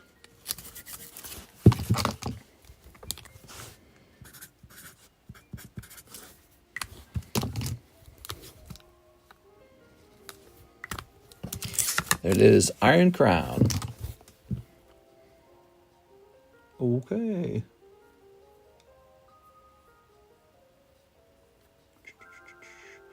Next up, Philip Webb, One Japanese Terror Festival. Ooh, I've been selling a lot of this all of a sudden. What's the interest in it now?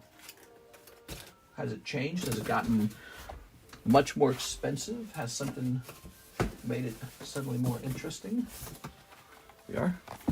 That's the box of the proper Japanese packs. Ah, my legs. All right, here we are. Good luck. May we pull an Umbreon. Boostera. Horses are amazing, but not fun in games.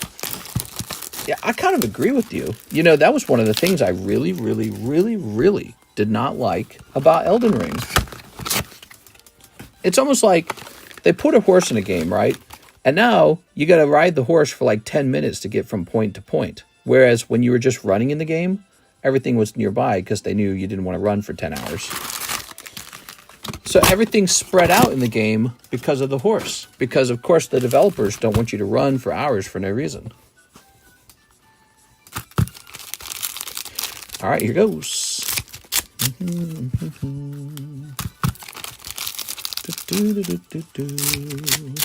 Okay.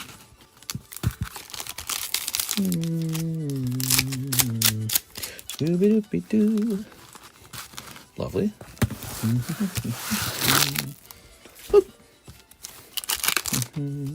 Oh, we've got the mask. Rawr.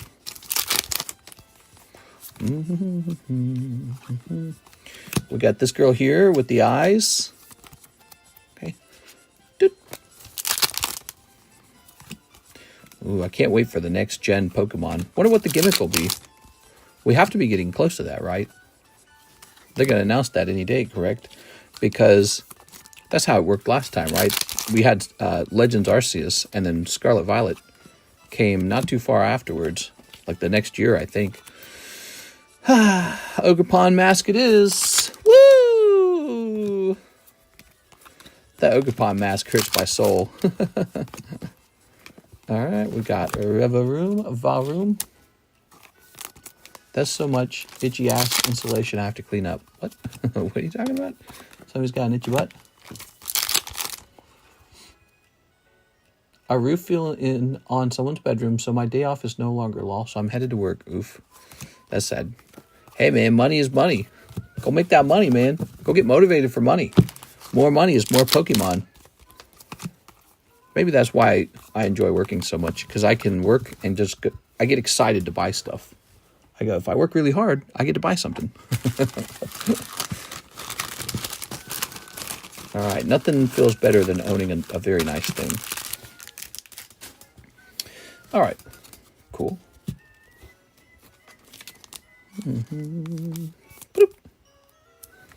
Wonder what the next big card I should try to acquire is. Haven't really thought too much about it. I got what I wanted. I got the Gold Star Gyarados. Could go for another Gold Star. Can't really think of any of the other Gold Stars that I want that bad. Philip Webb. Mr. Philip. Mr. Philip. He didn't say new bag. He said, I have a bag. Perfect. We just have to find it. That's Peter. Aha, Philip. Ta-da! I like auctions. Prevalent cheese is good. You like auctions. How about this auction? $25 Rotom Korean Alt-Art. You know, when you think about it, the cost of a box of Lost Abyss is more than $25. It just doesn't make sense. I'll buy this from him. All right, he just sold this to me. That's too cheap, because he's also paid for the grading, too. So he's got $443. We're going to add to that. I'll buy that. That's really good. At $21? I only make $4 from the sale. That's funny. Okay. $464.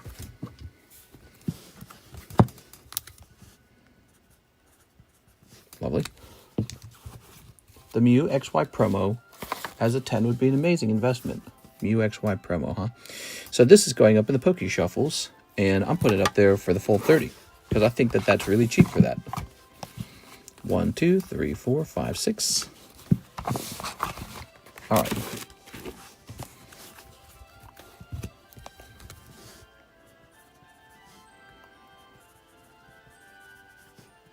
That's Rotom alternative art. Okay. Up in the box. Good. Good. We've got Master Ball Glaceon. Ooh, Master Ball. Master Ball Eevee, $25. Execute 10, $72. Here's Poltergeist, PSA 9. And here is Umbreon, pristine. Lovely cards. Next up, we have an order from Mark J. Frieren. Can I get 2 Charlie Brown Part 1 and 1 Union Arena English Bleach 1000 Year? Ooh, where am I even keeping that? It doesn't get ordered all the time. That's Jujutsu Kaisen. Okay, we found Jujutsu. Where would Bleach even be? I do not know. Somewhere back here, perhaps. There's Code Geass. Oh my god. Alright, give me a second. I'm gonna go look and wait. Could the Bleach be on my right, actually? Oh my gosh, we haven't opened up a pack of Bleach in so long, I don't know where it's been sorted to. Here's Metazoo. Wasn't here, by the way. Okay, let's move this out of the way. Tops packs. Union Arena. Union Arena. My Hero Academia. Is that on the menu? That's on the menu, right? Got some empty boxes here. These could just go away. I don't see Bleach. There's another Metazoo box. Ow, my back.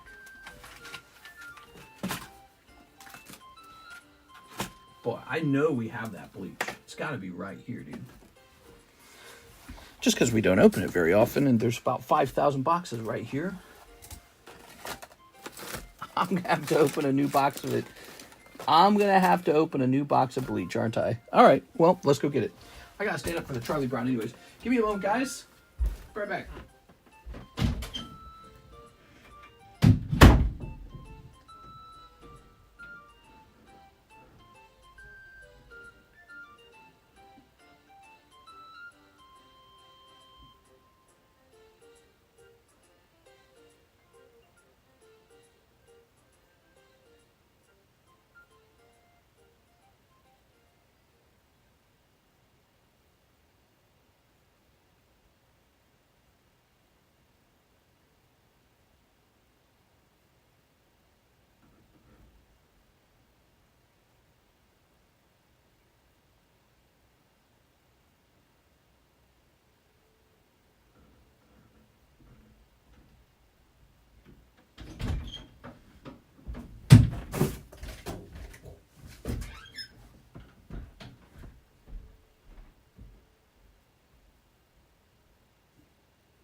All right, I found it.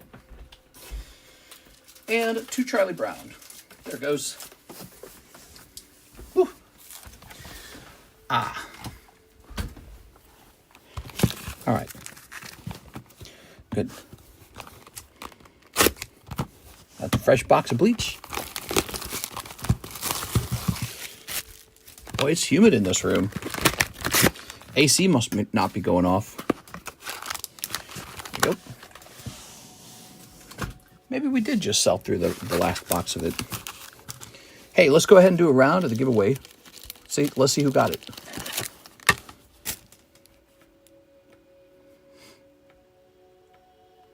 Hawaiian Rifleman, that's you.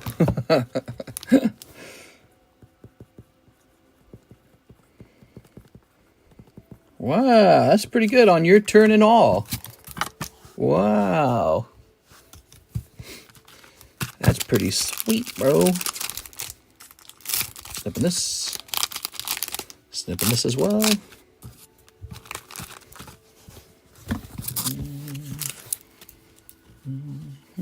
Friggin' Nightbot. Friggin' Nightbot, bro. Kisuke Urahara. And Drugrim Hashwalth. Today, Karis and I watched the next James Bond movie. It was called For Your Eyes Only. And that line is used at the very end of the movie when he finally has sex with the saucy woman he's been working with the whole time. She's like, for your eyes only. And then she strips naked. Whoa! May I have the butter, please? What is the context here? Please pass the syrup. Thank you. May I have the butter, please? Good grief, sir. What are you doing here? Shh. Marcy, I'm in disguise. Hand me a sausage. She must have done something bad. She must have been at summer camp. Where are you planning to buy a new house? That is something we are still debating. We're just talking. Seems like Nevada is a very good choice. You can't get a hero sandwich in a lunchbox. I feel kind of woozy. I don't think I can pitch anymore. Nice slide. Buy an expansion club? Oh, man, I like anything that has to do with, like, the holidays and Charlie Brown. Bam, bam, bam. Dessert? Yes, sir. Coming right up. He gave him a candy cane. Who cares? Your owner's still in the hospital, so I guess I have to feed you. If I cut my finger on the can opener, I'm going to sue you. Who cares? A case like that could drag on for years. It's funny, man. All right. So you're not wanting to stay in the Ozarks. We feel like we can move to a place that's a little more prestigious. We feel like we've earned it. We worked really hard in life. And Lake of the Ozarks is very nice. If you want an affordable lake house, you can get a very sexy affordable lake house out here. But we think we can move to a place that's more expensive. We are. We're moving to New York, baby. No, not New York. We are. But we're doing a lot, actually. We're doing a lot of analysis. For example, did you know in the state of Missouri, there's a 5% state income tax? So to live in Missouri, for the privilege of living in Missouri, one of the most popular states, as you know, I have to pay 5% taxes, when I could move to some of the most popular states and pay no income taxes. So Karis works really hard, and I work really hard. We're 2 income, no children, and we get to pay an extra tax just for living in Missouri. Just doesn't add up, does it? It doesn't make any sense when you say it out loud, you know what I mean? What kind of cookies? That's a card for me right there. What kind of cookies? What would you say if I told you I was going to devote the rest of my life to making you happy? Here, let's zoom in. Oops. We'll go for long walks in the woods and romp around in the yards. You'll sit in my lap and I'll scratch your ears and we'll watch TV and I'll give you cookies. What kind of cookies? Sounds like he's interested. All right. Good. I'll have to post my penis collection and show and tell. Savannah, Georgia. Well, shucks. Karis and I were talking about that more, and we think ultimately living in an area with the hurricanes is going to force us to buy hurricane insurance for my inventory just to be safe, or to buy, something related to that. Maybe like same with the home. Going to have to buy hurricane insurance for the home. So in order to save the most money and have the least risk, anything on that lower right-hand quadrant of the country doesn't make a lot of sense. Here it is. Very nice. No hurricanes in Nevada. That's exactly right. There are no hurricanes in Nevada. There's no tornadoes in Nevada. I live in a tornado alley. Missouri's tornado alley. A bunch of people just died in Missouri to a tornado. In St. Louis. Actually, did you guys hear about that story? So there was no tornado warning. There was a girl who was in charge of doing the tornado warning, and she failed. She didn't set it off. How crazy is that? It is. She did not warn people that there was a tornado. And as a result, people died. And we're talking about it out here. So people are really upset about this. That was for Mr. Mark. Wow, that's terrible. Yeah, usually in Missouri, you get a tornado warning like even if it's a bit gusty, even if it's a bit windy, you'll get a tornado warning. So, you know, it's a very common thing. You'll just be living in your house. It's a early summer in Missouri, and like clockwork, the tornado sirens go off. I can't tell you how many years I was just living in my just normal day, and then the tornado sirens go off. You're like, I guess today's the day I die. And then nothing happens. And then the one time something's going to come in and kill us, the lady doesn't put off the freaking alarm. All right, so people are very upset. There. Ooh. Very good. DEI hire for tornadoes. Yeah, so Alex knows exactly what's going on. He must have seen it already. So she was like, yeah, so she looks kind of like the firefighter who didn't do a very good job at the fires in California. She looks just like her. And so people were kind of drawing that parallel. They were very upset about it. I mean, people died, you know. It's not just that the tornado came in and ripped things up. People died. And there was no tornado warning. Like, that's like just the most basic thing, really, to warn people to get in their basements. Here we are. That's the whole point. You get the tornado siren, and then you run into your basement, and then you're safe. All right, let's see. This is Iron Valiant. Ooh. Oops. So that was a huge fail. All right. Western Kentucky is now part of Tornado Alley as well. I've heard about that. They've kind of redrawn the map. What do you guys think of that? Tornado Alley goes kind of further to the left and the right. All right, let's plug this in. It's pretty insane. So I live here. We get tornadoes. We get tornadoes here. I pay a 5% income tax that I wouldn't pay in Nevada. It just doesn't really seem like, it doesn't seem like the state that's going to grow the fastest either, right? Like, so there is a problem with Nevada. They have a higher sales tax. Oops. So that's a problem. Missouri has a lower sales tax. That's nice. But I mean, if I was going to invest $1 million into a home and I had to choose between St. Louis versus Las Vegas or even Reno, I would just choose Las Vegas or Reno. That's like a no-brainer. Right on the border of California. A lot of people are escaping high taxes in California to go to Nevada. So it's a smarter move. I don't think as many Californians are rushing over to Missouri. They're just not doing that. So here we go. We got 2 breaks running. I've thought of moving to Tennessee to be able to get away from state taxes too. Yeah, it's a lot of money on the table. You know, people really are affected by that kind of stuff. Which, by the way, if you've ever sat down and thought about that, if you're an accountant or an engineer or a lawyer or a software engineer or just somebody who gets paid decent money, and you've ever thought like, wow, maybe I don't want to pay 13% income tax. If you're thinking that, think of all the wealthy people in the businesses that are going through the same thought pattern. And this is why I say that you can raise taxes on people, but only so high before they start running away from that tax.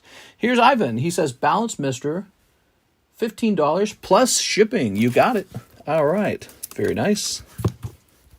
You can raise taxes, but you can't raise it to like 100%. You can't raise it to 99%. There's this point where you have something that I call, well, I don't call it, but it's just true. You have something called a diminishing return, where raising the taxes doesn't raise any more taxes. It actually just scares people away. They go, you know what? There's like 50 states, and I'm not going to be in the one where you bleed me dry. So I'm moving. And so that's, whenever you talk about tax policy, that's something you have to consider.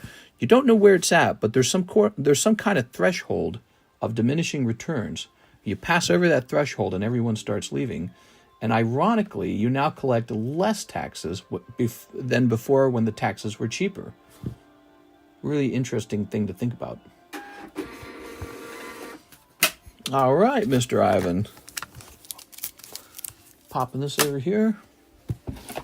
That's the same in Europe, too, you know. A lot of people move into places like the UAE because there's so little taxes in the UAE. So if you're in France and you're like, you know what, these rich mother effers, they don't pay their part. You raise the taxes real high, and then, well, wait a second, they're all moving away. Where are they going? Yeah, they're all going to UAE. and they go over there and they apply to be there, and they say, well, I have about $20 million. And UAE says, come right in. Welcome. Oops. And now you're missing all your rich people. What do you do about it? Yeah, it's an interesting problem. Mr. Taxes take care of your family long after you die. I've thought of moving to Tennessee. Well, taxes actually takes a lot of money from your family. One of the most popular migration trends is from Britain to Australia. What's going on there? Well, Australia's got a lot of British people in it already, and so the British keep moving there because in the UK, there's an inheritance tax. So when you pass away, like you lose 50% of your estate that would have gone to your children, but instead it goes to the government. So they moved to Australia, and Australia just doesn't have that. So you take $10 million, you move to Australia, or pounds, whatever. You go to Australia, you die in Australia, and now your children just get the 10 million pounds. They don't have to give half of it up. So they're making that move. And so, you know, it's a really important thing for people to realize when they're thinking about what tax policy should be. Jake Dale says, shipping, please, mister. Same address as last time, and I should have a bag and one slab. Thank you. Let me know if I need to send you more. So, Mr. Jake Dale. Jake, is this a international order? Is that why it's $20? Let's see. Jake Dale. Jake. Oop, it's an international. Hold on. So, for it to actually ship at $20, it's got to be super lightweight. Let's see what it is. Yes, here it is, Mr. Jake. Speaking of which, Mr. Jake knows all about those taxes. All right, let's see. I hear Australia is pretty full. The houses over there are quite expensive. All right, so this is your bag. Now, the rule is for the $20 shipping, it has to be under 4 ounces. Well, it has to be 4 ounces or less. Technically, though, by the time you add the cardboard box in, let's say your cards weighed exactly 4 ounces, right? Well, the time you add the cardboard box in, it goes over 4 ounces. That's the problem sometimes. And then they upcharge me like some stupid amount. Okay, you ready?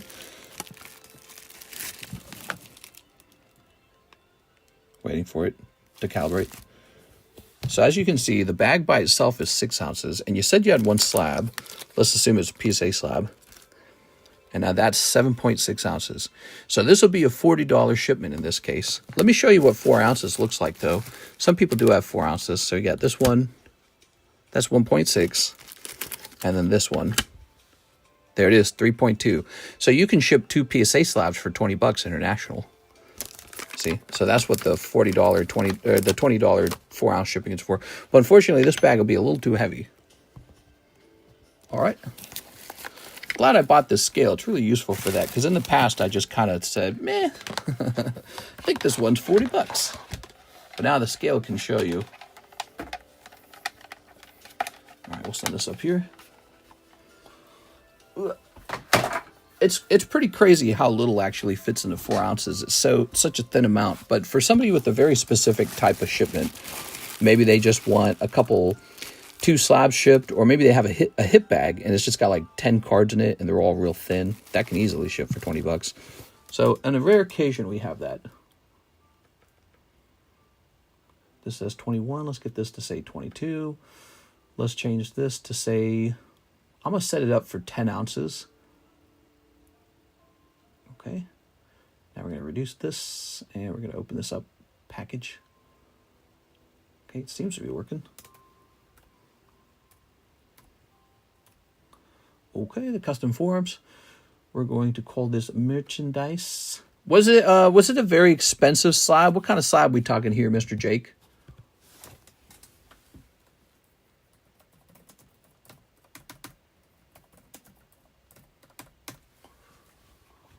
Okay.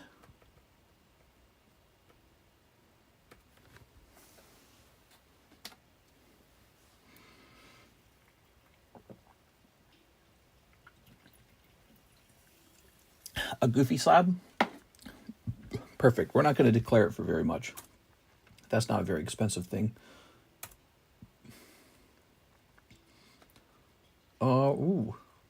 Well, then again, I don't know if they'll believe it if the declarations is cheaper than the postage. So let me do this. Excuse me.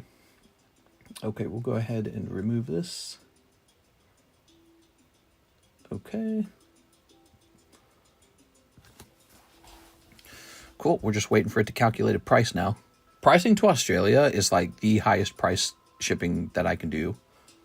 I wonder if living in California would actually lower Australian shipping, because I think they would ship it to the left. Actually, that's probably how they do it now. They probably drive it to California and then they probably ship it from there. Here it is. Yes. By the way, the postage was $39.16. That was the exact postage. Pricey for 10 ounces. Whew. All right. Now, what's interesting about that is we could have made this bag heavier. We could have gotten it all the way up to about 2 pounds before it got more expensive. I think it's 2 pounds. Let me test that. Let's see what happens if I add 1 pound to that. Yeah, it looks like it's staying the same. All right. So now we've got an order from Christine. Can I get 2 bulk packs? Christine wants 2 bulk packs.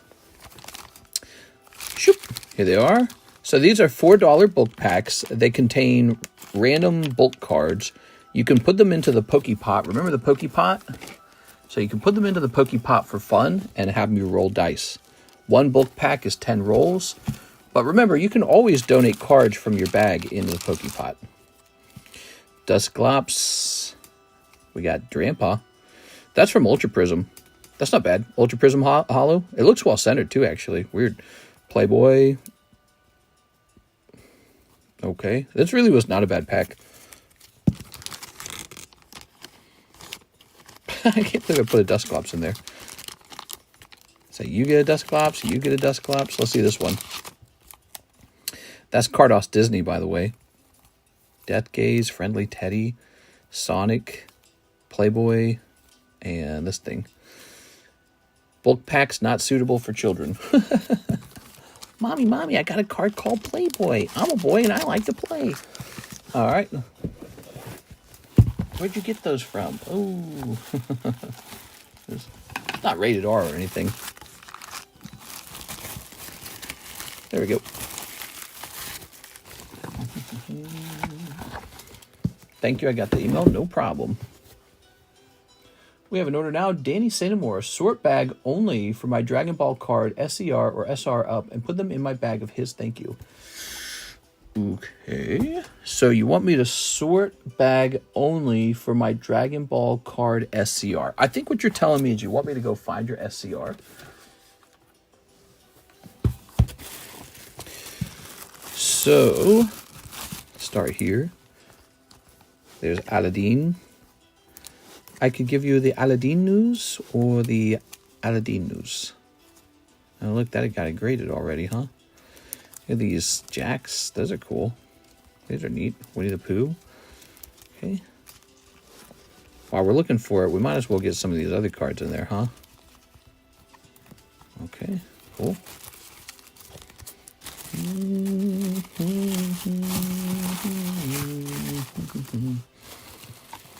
That's the actual hit bag. Very good. We're looking for the SCR, is that right? Some hollows. Some more cool cards like these. I think that one's... he's off center. Let's keep him out of there. Awaken. You were enjoying some Dragon Ball earlier, huh? That was when we had the one set and it was really cheap. Okay. Cool. I'm going to say the bad word, nuclear. It's nuclear. Nuclear. Nice. Saw that clip of the Charlie Kirk guy debating the guy in the UK. Did you guys see that one? That was kind of interesting. SR Star. Charizard. PP Chews. Alright. Oh, that's nice looking too, isn't it? Oh, there's a little Weiss Schwartz kitty. All the Hello Kitties are so cute. You could grade all this stuff.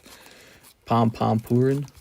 It's freaking cold and raining out. Jeez, it doesn't feel like May over here in CT. Wait, is it possible that the SCR is already in the hit bag? Could I have already done that for you, perhaps? SPR, SR, SR. I don't think these belong in here. So I think these were placed in there by mistake. Okay. Yeah, like I don't think that belongs in there. Okay. There's an SCR right there. Was it that?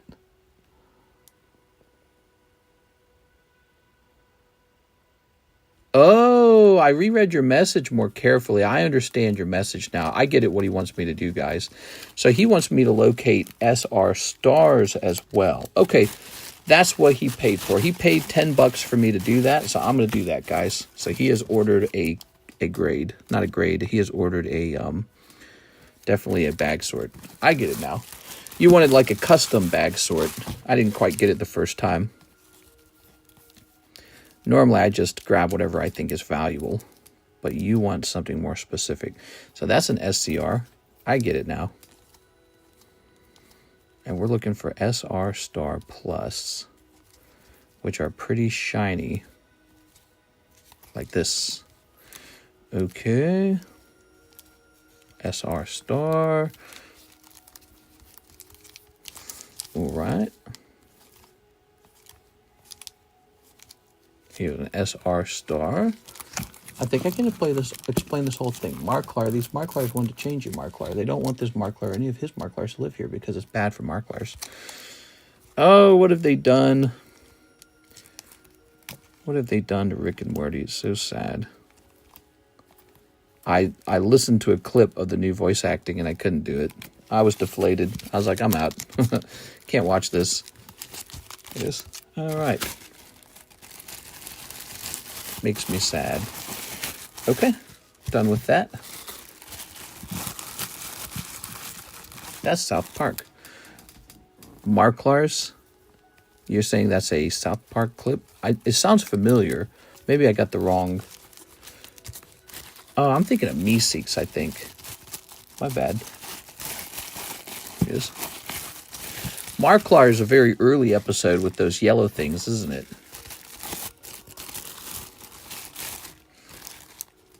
I'm getting older. I'm allowed to make mistakes now, right? That's an SR Star. Am I allowed to have a bad memory now? Do you guys think I have, like, pre-dementia yet? Do I sound like I have pre-dementia? That's the Goobacks. Oh, the Goobacks. Marklars. I can't remember Marklars. There we are. The Goobacks were like dumb-looking ducks, right? Those were Jacophosaurus. What were the Marklars then? I can't remember the Marklars. Okay, Danny, we got a nice chunk of these going in. It's bald dot just bald. What's up, man? Wow, we fell to 76 viewers. Was it because we were bag sorting? Ah, the cost of bag sorting. People are like, I'm out. I ain't watching this. Okay. And let's put this in here. Mister, you definitely have goonerism.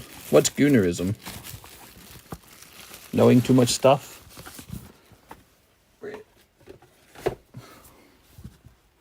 let's hit play.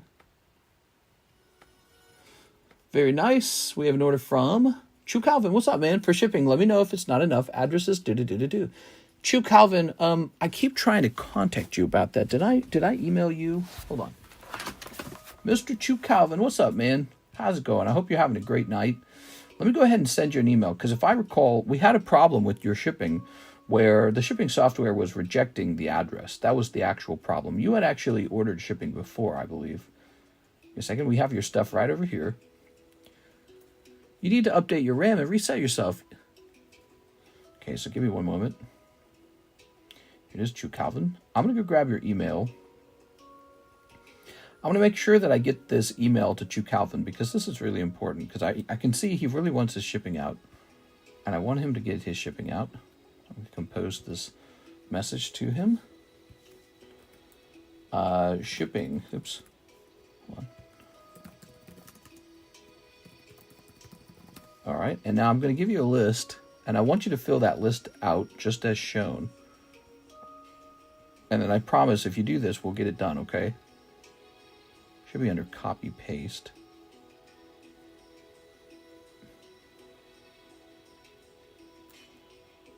Here it is. Yeah, copy paste.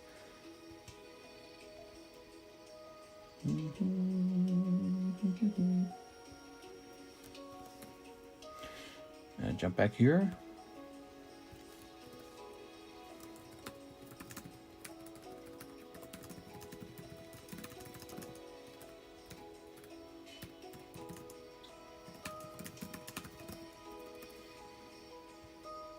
Okay, so I just sent him that, and now let me issue him a penny refund to make sure he actually sees that.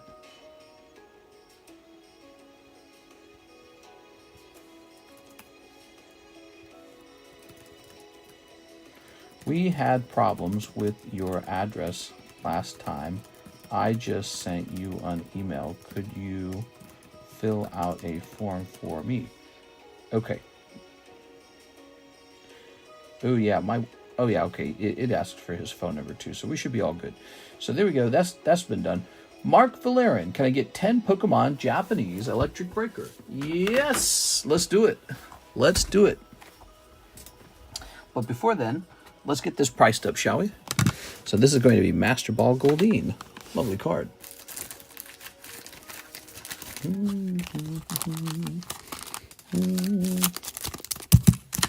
Okay, lovely Goldeen.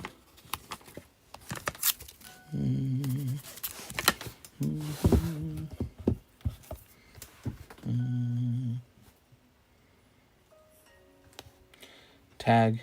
Well, let's go with the PSA price.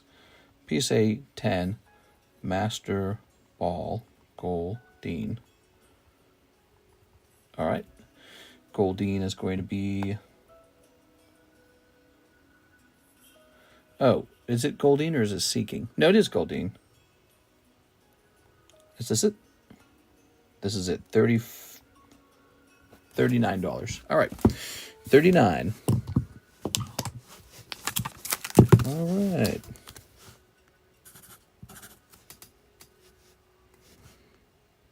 Time to start saying 625, guys, on these slabs. Because it's about to become June anyways. So 10 electric breakers. Let's get them. Looks like I'll be getting a fresh box of electric breaker out, because you just finished this box. 1, 2, 3, 4, 5, 6, 7, 8. So there's 8. Same, bro. Drinking some coffee. You drinking coffee in the middle of the night? Let's go get some more electric breaker. I'll be right back.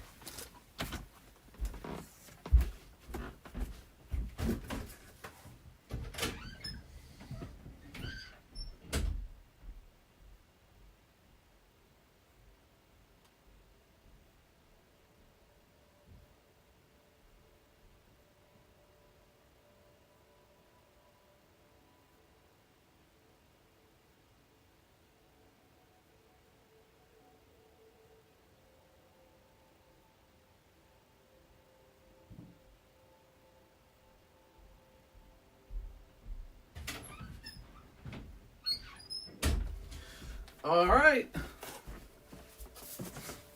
Very nice. Ooh.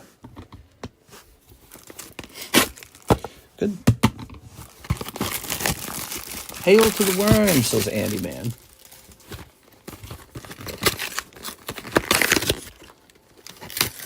Give that back. Oops. Tossing this over here.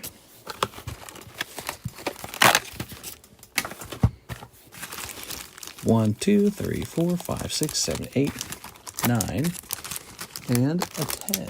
Very nice. Okay, we got 10 here.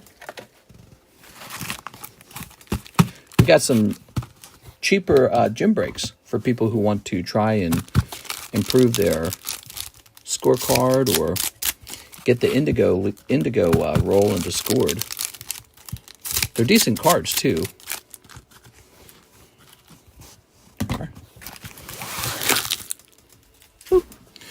So, we're going to pull a cold one, a cold one, a cold one, a cold one. Here's Milotic. Oh.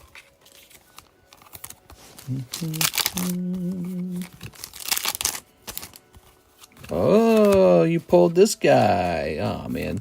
Was he from the previous box, I wonder? Wonder if he's from the previous box. Okay. And cold. That sucks. if they pass a basic income and everyone gets a cost of living check, only the rich kids will be buying Pokemon cards. Will they? Who knows what... If everyone's getting free money, won't that just cause hyperinflation like we saw during COVID? It'll just cause hyperinflation. Okay, Mr. Mark.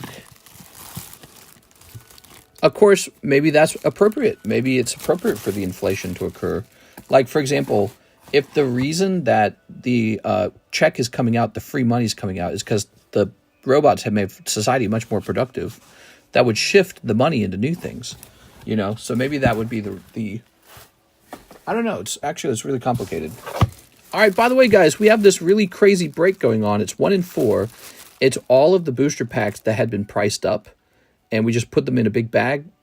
We actually added them all together. It came out to $164, I mean. And so we've got a 1 in 4 $40 break here. Beatrice is in. We need 3 more people for that. That'll be a fun break when it goes off. It'll be fun to watch. All right, let's see what this is. JB123.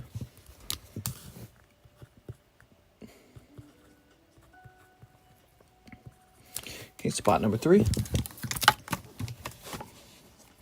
There will be those that stop working because of the free check. Those that have to or want to keep working will have more for non-essential spending. Here we are. Yeah, but think about it. So if everyone's just getting like checks of money, let's say you're getting, let's say everyone's getting like $10,000 cost of living check every month.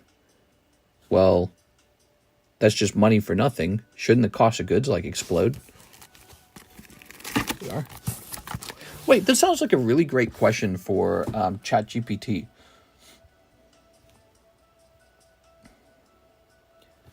Let's say the robots start to do all the work for humans, and as a result, humans don't really have to go to work for some of the most basic, essential jobs.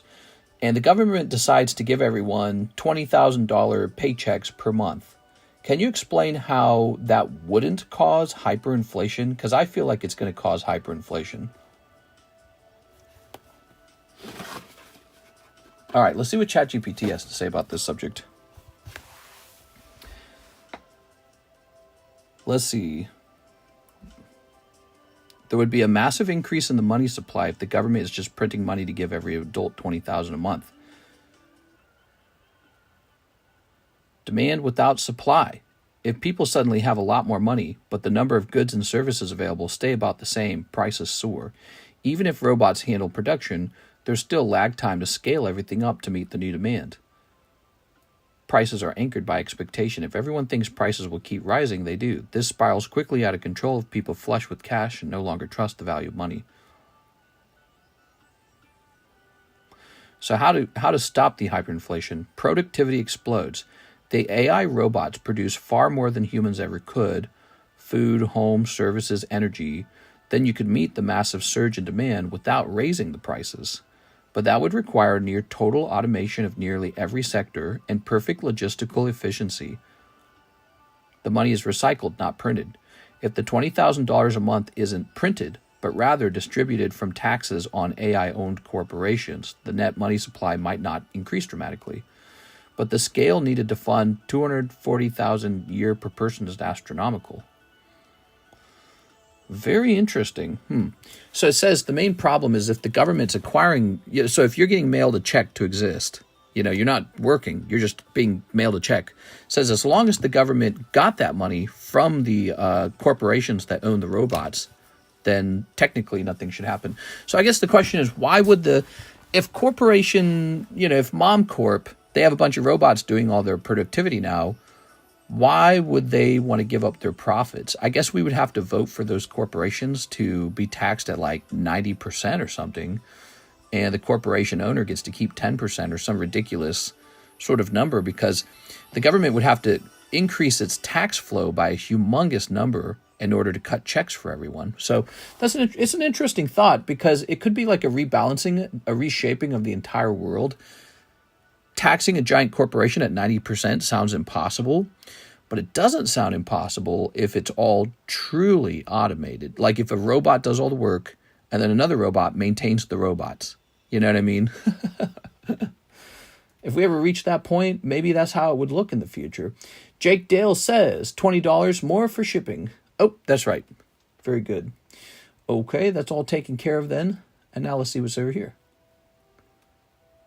Mr. Chu Calvin's got me some information. I'm ready to do the shipping for Mr. Chu Calvin. So sit tight, everybody. We're going to get the international shipping for Chu Calvin done now. Actually, Chu Calvin, I tell you what, let me get the label made after the stream because I also want to see what slabs you had in order to do the declarations correctly. So we're going to make your label right after the stream. But now I've got all your information and I should be perfectly ready. Very good. So I'll mark that unread. And then we have Mr. Gabriel over here. He says, 2 ruler of the black flame, 2 electric. Okay, 2 electric. Pokemon cards, too expensive these days to open. Yeah, they're pretty pricey, huh? And then let's see. 2 ruler of the black flames. Let's see. There it is. Ruler of the black flames. Did you see where Walmart and other companies said that they were going to be raising their prices and Trump told them not to raise their prices and eat the cost? That's exactly what Joe Biden did, isn't it? And we made fun of him for it when he was like telling corporations, hey, you better not raise prices. There we are. But politicians can't really do that. It's just not how it works. The way it really works is a company tries to hit a certain margin, maybe like 25% margin, and then they go to the shareholders and say, don't worry, we make a 25% margin on all our sales, and the shareholders say, very good, yes. And that's how it actually works. They don't really care what the politicians think so much. I mean, there's probably a point where maybe they worry about the politicians slightly or like public perception. So like, let's say they had this absolutely price gouging margin of like 500% or something like that. They might be worried that they get called out for that. But, you know, Louis Vuitton exists. Louis Vuitton and all these other companies like Nike, they all exist and they all do that basically. They all have their shoes produced or purses or handbags and necklaces and jewelry. They'll have all that produced for like nothing in China. They import it over here, slap Louis Vuitton on the logo on it, and then they say, yeah, that Louis Vuitton purse, $3,000. And then people go, oh, it's Louis Vuitton. It's Louis Vuitton. I'm going to buy it. I'm going to buy it. I'm going to do it. Here you go, Mr. Gabriel. So it works. Maybe they fear that a little bit, but I don't know. I think it's just how the brands are. People want that brand, the official brand. That Ninetales is nice. You think Trump would eat the cost? If he did, he'd get fat. He'd be so fat. Here we are, Mr. Gabriel. No, I don't think that they're going to listen to him. They're probably just going to have their prices be whatever the margin's expected to be in order to be a competitive business. That's about it. Yes. All right. Very good. Kyogre for LaFlame has been rotating for a while. These have all been rotating for a little while. I don't think they're going to sell. I just got a feeling about them. Time to take them down. They're going over to the All Slabs channel. Where's my All Slabs channel? Here it is. Okay, we're taking a picture. We take a picture of these cards and put them in the Discord server. Lovely. All right. These are going to be placed in here. And we're going to price a new card up. Lovely Gengar. All right. Champ. Okay. 45. I heard Canada wants to be part of the whole Golden Dome thing. Did you guys hear about that? It's interesting. I didn't think there was any interest in it. Okay, he also wants in for the booster break. For booster break. For the boost. Oh, for this. Yes. So we need two more people. Two more people. There it is. For this very fun booster break.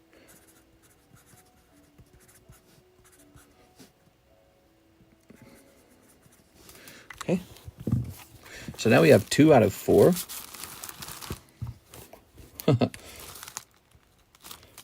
It's a whole bunch of booster packs. Look at all these booster packs. And some of them are a bit more expensive. And, yep, it's a $40 shot. 1 in 4 odds. Give it a try. All right, very nice. We have an order now from Miss Sarah. You shouldn't have. 8 Pokey Shuffles. Miss Sarah. Oh, my. Miss Sarah Dusenberryworth. There we go. 1, 2, 3. 1, 2, 3, 4, 5, 6, 7, 8. 8. All right, good luck. What do we got? Leafy Gone. Senna Scorch. Ooh, right at the end. That looks like Venusaur, maybe? Venusaur. I bet you it's Venusaur. Okay, let's see. Oh. Well, it's not bad. Could have done worse. Could have struck out. Could have been a straight cold round. All right. Here you go, Sarah.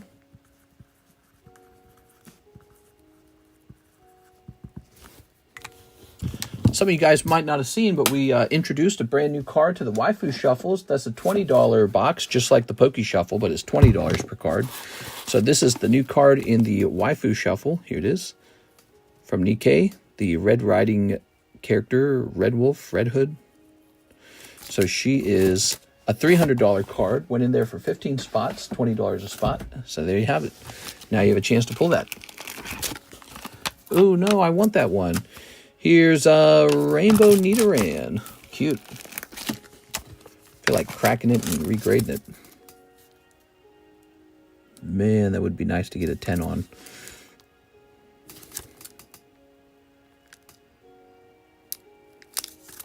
I feel like I should just save this. I'm going to say crack on it.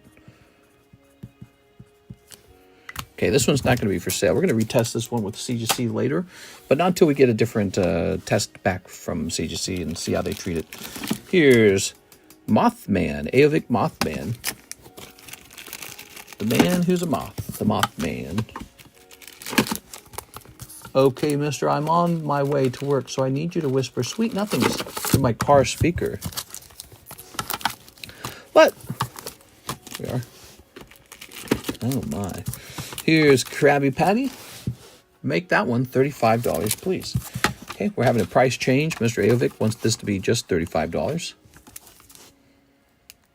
Mudaman. It's Mudaman. Crazy how hard it is to move some slabs, huh, Aovic? Some slabs do not move super fast. Okay, he cutting that one in half, guys. That's not bad.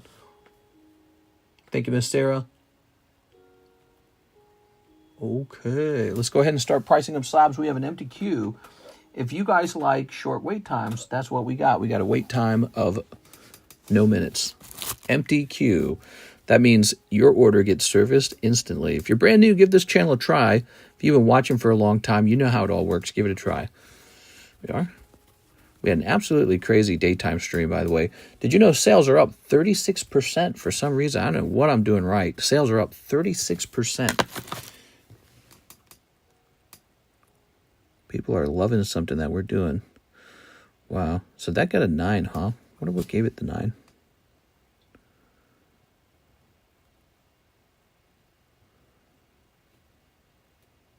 It's just a Spearow. So it would seem that there's no point in regrading it. But this grading occurred back when the company had a different grading standard. It was a tougher grading standard in the past, if you guys didn't know that. Yeah, the grading standard was much tougher back then. Let's go ahead and take a picture of this. I think if it graded 10, it wouldn't really make a ton of money for me or anything. Oh, wait a second, wrong channel. Wait, oops, let me close that. I have a channel called the Regrades channel, and I'm taking a picture of everything I want to regrade. Can you please make Krabby $70? $70 on the Krabby. Well, he's sold then. You just sold him to me. All right, Mr. Aovic.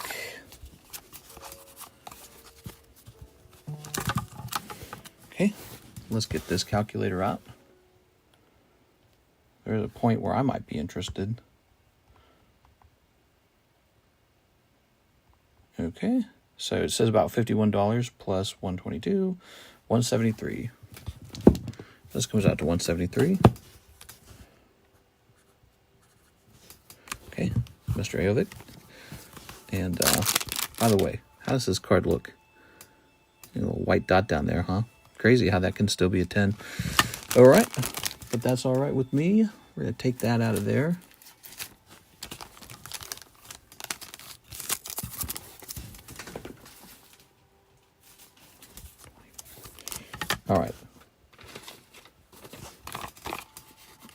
this guy will go into rotation at 120.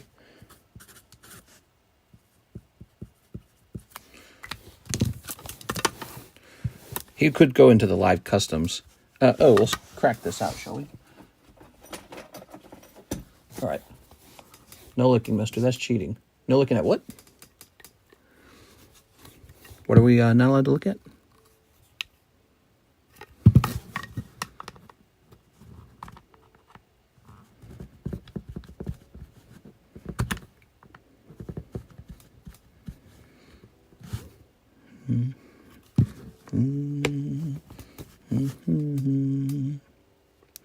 I wonder how they officially break their own slabs open easily. They must have a system for doing it, right?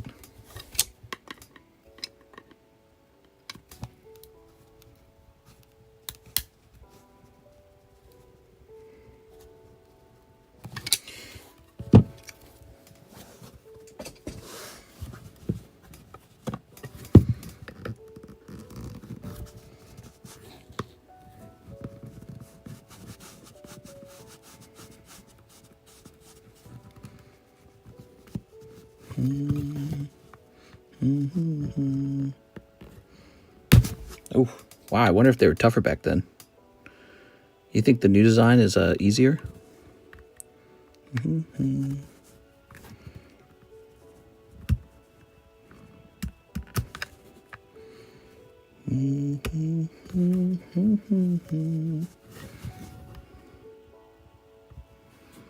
Oh, this is really tight. That's what she said.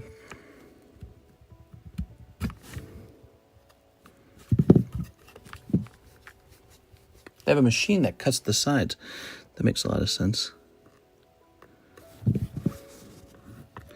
Usually they have a weakness at the corner right here to a very thin sort of blade.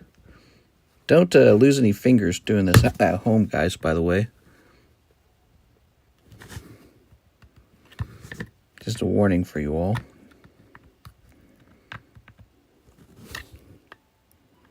I think their old slabs were tougher. What the hell? Holy cow, man. Yeah, I think their old slabs were tougher, huh? Interesting, because I swear there's a gap in the more recent slabs. No, actually, it looks very similar. How to get the last one so easily? Well, let me try this as well.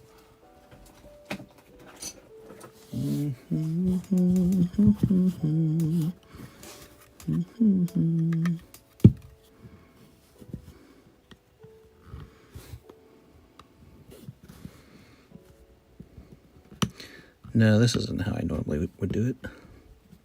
No, it's definitely this tool. You know, I have to admit, though, this tool has probably gotten pretty dull over time.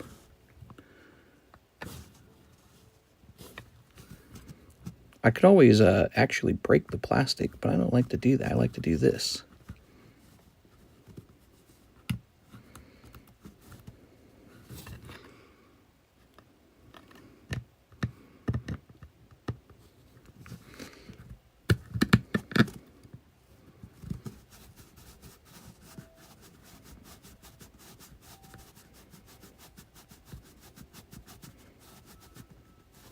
Oh man, this is really tough. What the hell? That is some really tough encapsulation on this one. Holy. Notice how my tool is kind of short, though. It doesn't go very far. So there's very hard to injure the card if you make a mistake. And you get so much leverage at this distance. Now, that plastic would rather chip than come apart. That's a really good seal.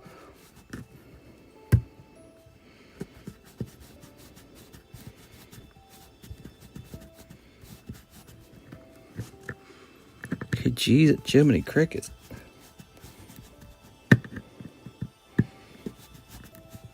You can hear it. I cut my finger off. Just trying to crack a CGC slab. Jesus Christ, dude. Let's get this one's holding on for dear life. Try to weaken it.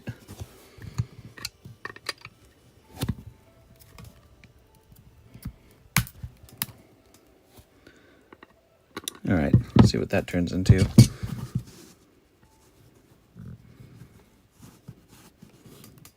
Nothing. Wow, this one's really strong. I don't know what to say. Normally, these give in. But this one says, no, I'm a virgin. Well, I might have to do it privately or something off screen. See, I need to use more force, but I'm in front of a camera. And it's a bit hard to do in front of a camera.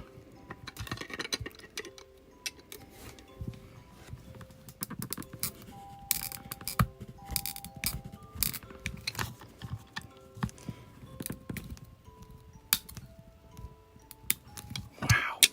What a strong little slab, dude.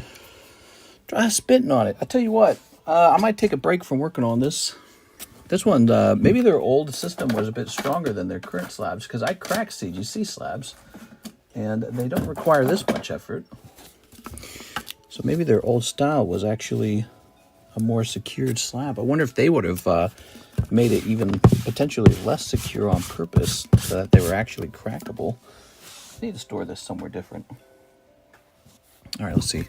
So annoying reaching for that. Get that. So...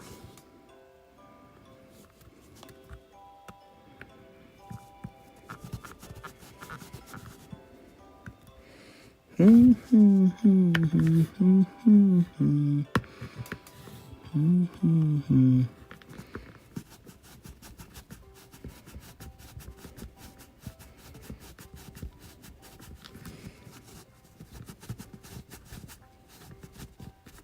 feel like the frickin' metal's gonna break before the plastic.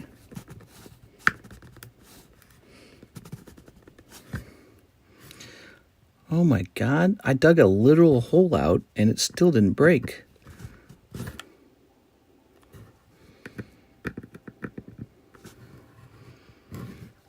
This is like the most strongly encapsulated slab I've ever dealt with.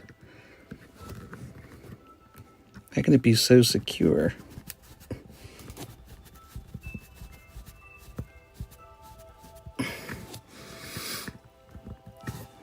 Bro, let me zoom into that. Look at this.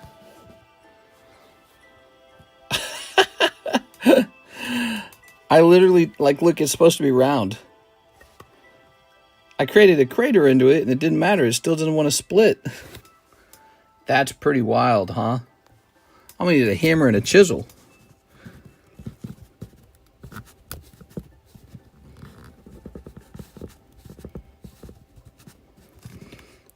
What the hell?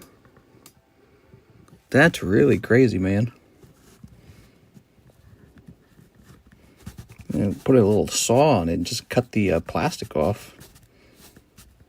Yeah, you're gonna need a little handsaw. That's nuts. That's really, really tough. Get you a small tabletop bandsaw. No, I'll never buy a bandsaw for this. You'll never need that, but probably a miniature handsaw.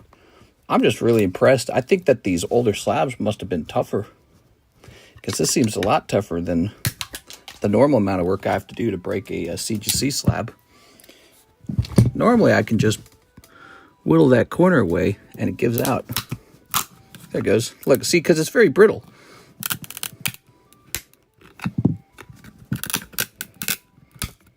There it goes. Wow. So it required me to break the plastic instead of waiting for the chisel to create an opening. I had to just literally break it like brute force. It does the same thing that the tag slab does. Look how the card sticks to it. There it goes. All right. Weird.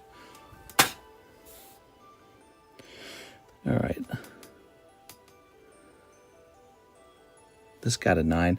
Thing is, I don't have any fear cracking this, because as a 9, it's going to sell for like $25. So who even cares? Who even cares if something goes wrong? It's $25. It's like nothing. That's no money.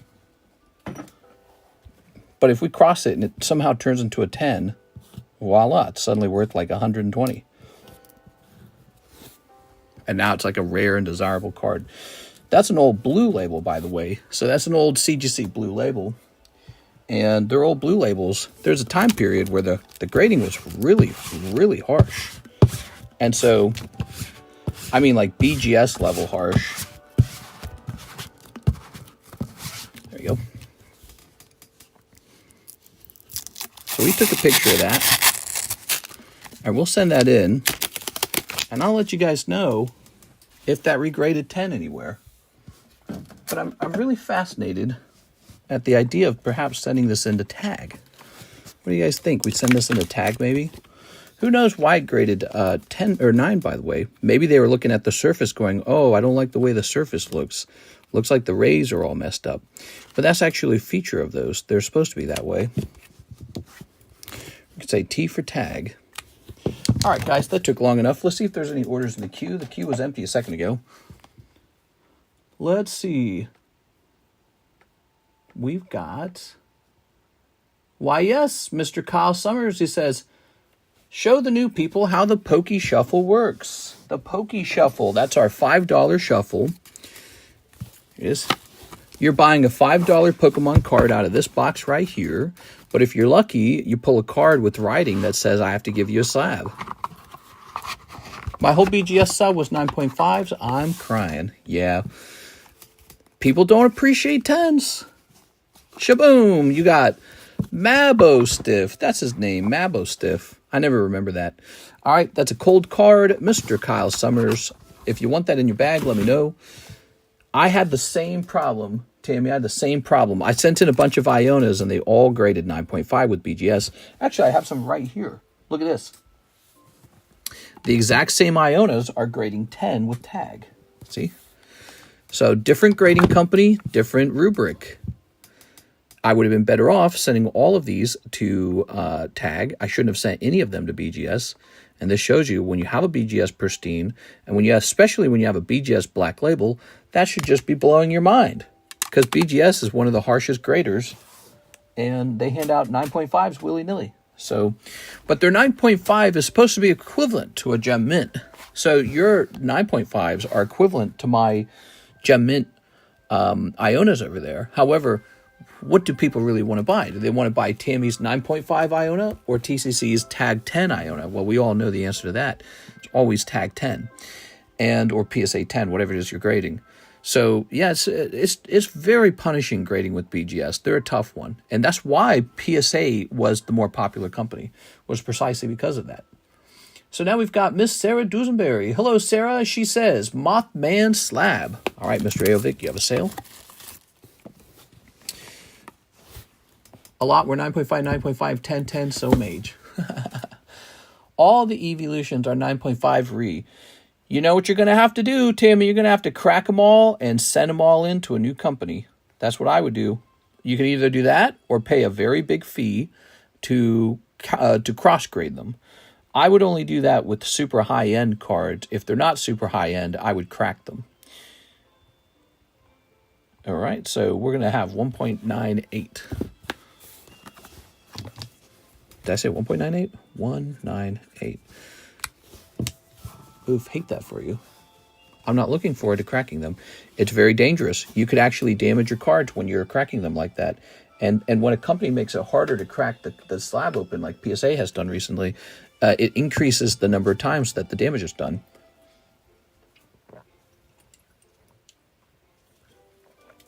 I lost a Dark Kadabra yesterday night because the tag slab's very hard to break.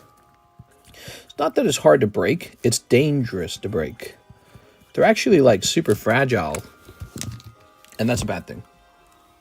All right, there it is. Good. Here's Mew. Here's Jolteon. Here's Rick Sanchez. That's a really good one. Deoxys. EX Deoxys, anything is good. And here is Slack Off. Very nice. Debating on making a fresh pot.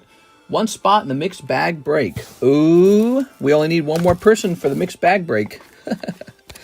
I had to work on these every night. I had to get one pack of everything on the menu put together slowly and then turn that into like, you know, one of these.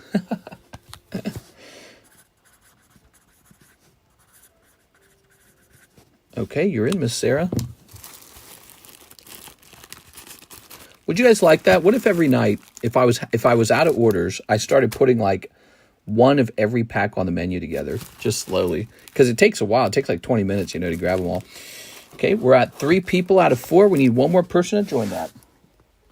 I'm sorry about your harsh grades there, Tammy. How about this? We got a Rainbow Energy with the big swirl up in the corner there. Graded 5. It looks like it is a 5, though. So that's a correct grade. And I don't really know what to price this at. It's a special card, and it looks really nice. Probably going to ask like 30 bucks. Okay? Because the card itself has value. So forget about the grading for a second. The card itself has value. Okay, that's going to be about 30. Okay. What's the mixed bag break? Yeah, so, you know, I used to have this pile of cards that I would flip through to show you what we have for sale. And each pack had a price tag on it, right? Well, I realized I could just add them all up and make some crazy break where you get all those packs. And so that's what we've done. The crazy break. Does that mean the Feb sub is coming back tomorrow or Friday? They shipped it yesterday, so I wouldn't expect it for like 7 days, maybe 5 days. What was yesterday? Yesterday was Tuesday. So we're lucky if we get it on Saturday. We're lucky if we get it on Saturday. If we're unlucky, it shows up Monday. Okay. One person takes all the packs. Yeah. One person takes all the packs, and then 3 people will miss and get like a common card. So we'll give them a pull for being part of the break, but yeah, they'll miss. All right, so let's get another card up here, shall we? Now look, here's another one, Kangaskhan. This one's graded 8.5, and I actually agree with this grade. This should be an 8.5. It's Rainbow Kangaskhan. It looks very pretty. But you can see this card has problems on the edge of the card, which was very common for Topps cards that had the rainbow effect. It really takes that long. It took like 2 days for me, maybe because I'm closer. Oh yeah, definitely. I mean, if you're in California and they're in California, it's not even leaving the state. It has to come all the way out to Missouri, and then after it hits St. Louis, Missouri, or Kansas City, Missouri, probably, then it has to be driven out to Lake of the Ozarks. There's no airplane out here. There's no major UPS hub, so that's like it's like a 2-day service kind of thing. Like it takes 2 days for them to drive it over to me for some reason. You'd think they could do it the same day, but it's never the same day. Yeah, they got to put it on some truck with a bunch of other packages coming out here to Lake of the Ozarks, and I'm sure they hold that truck back until it's full, and then they send it out. All right, so this will say Rainbow Kangaskhan 8, huh? I mean, let's put it down for, I want to say about 35 bucks. It's a nice card. Lovely. Are old CGC labels still able to be resubmitted? Yes, absolutely. Okay, what do we have here? Crobat in a TCC holder. Okay. Lovely Crobat. I don't like the size of the letters up there. That would have been Mr. John. Okay. Okay. There's no typos in it, though, so let's get this up here. My January sub came back early May. PSA wait times are very high right now. You can blame GameStop for that, too. You know, people are doing those GameStop submissions. It's probably increased their business by so much. There it is. And so Crobat should be, it's an EV Heroes Crobat. It can't be that expensive. Let's make it like 20 bucks. I'm not even looking it up. I'm just taking a stab. 20 bucks for that nice Carddass graded Crobat. Here is Blastoise from Tag Team. Now, there's a really nice looking card. The tag slabs look so nice. Okay, TCC, let's open the mixed bags. Lol, I got a spot. Heck yeah, dude. And this should be pricey. This is like a $40 card, isn't it? This Blastoise is always a little bit pricey. This is Tag Team Blastoise, and he's from like 2019. Yeah, 2019. So he's a bit older. Let's see, PSA 10 Blastoise Tag Team. All right, here it is. So Tag Team Blastoise, 31, 37. Looks like he's not terribly expensive, actually. He's going to be $30. $30, everybody.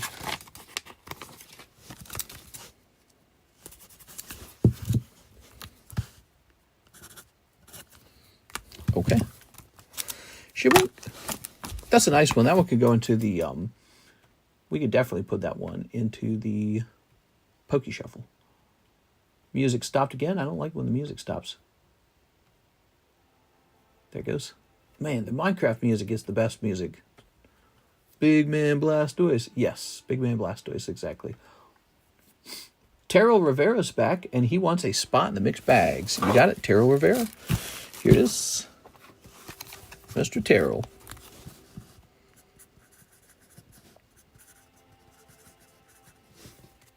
Okay.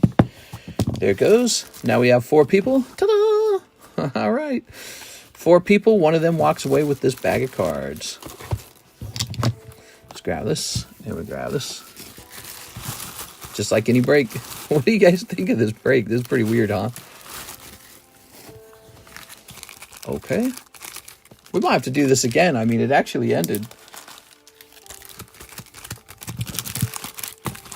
It's so random. Like, it's really random cards.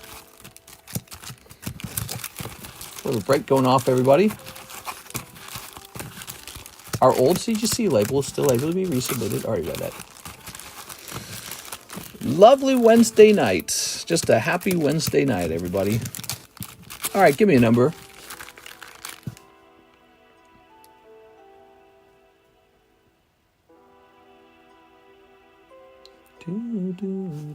A 1, 2, 3. You got it, Mr. Raging Tauros. Here are the names. Ta-da! Okay, everybody in there is there.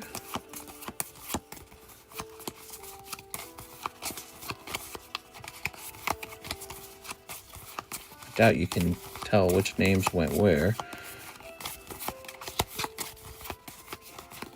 All right, give me a number.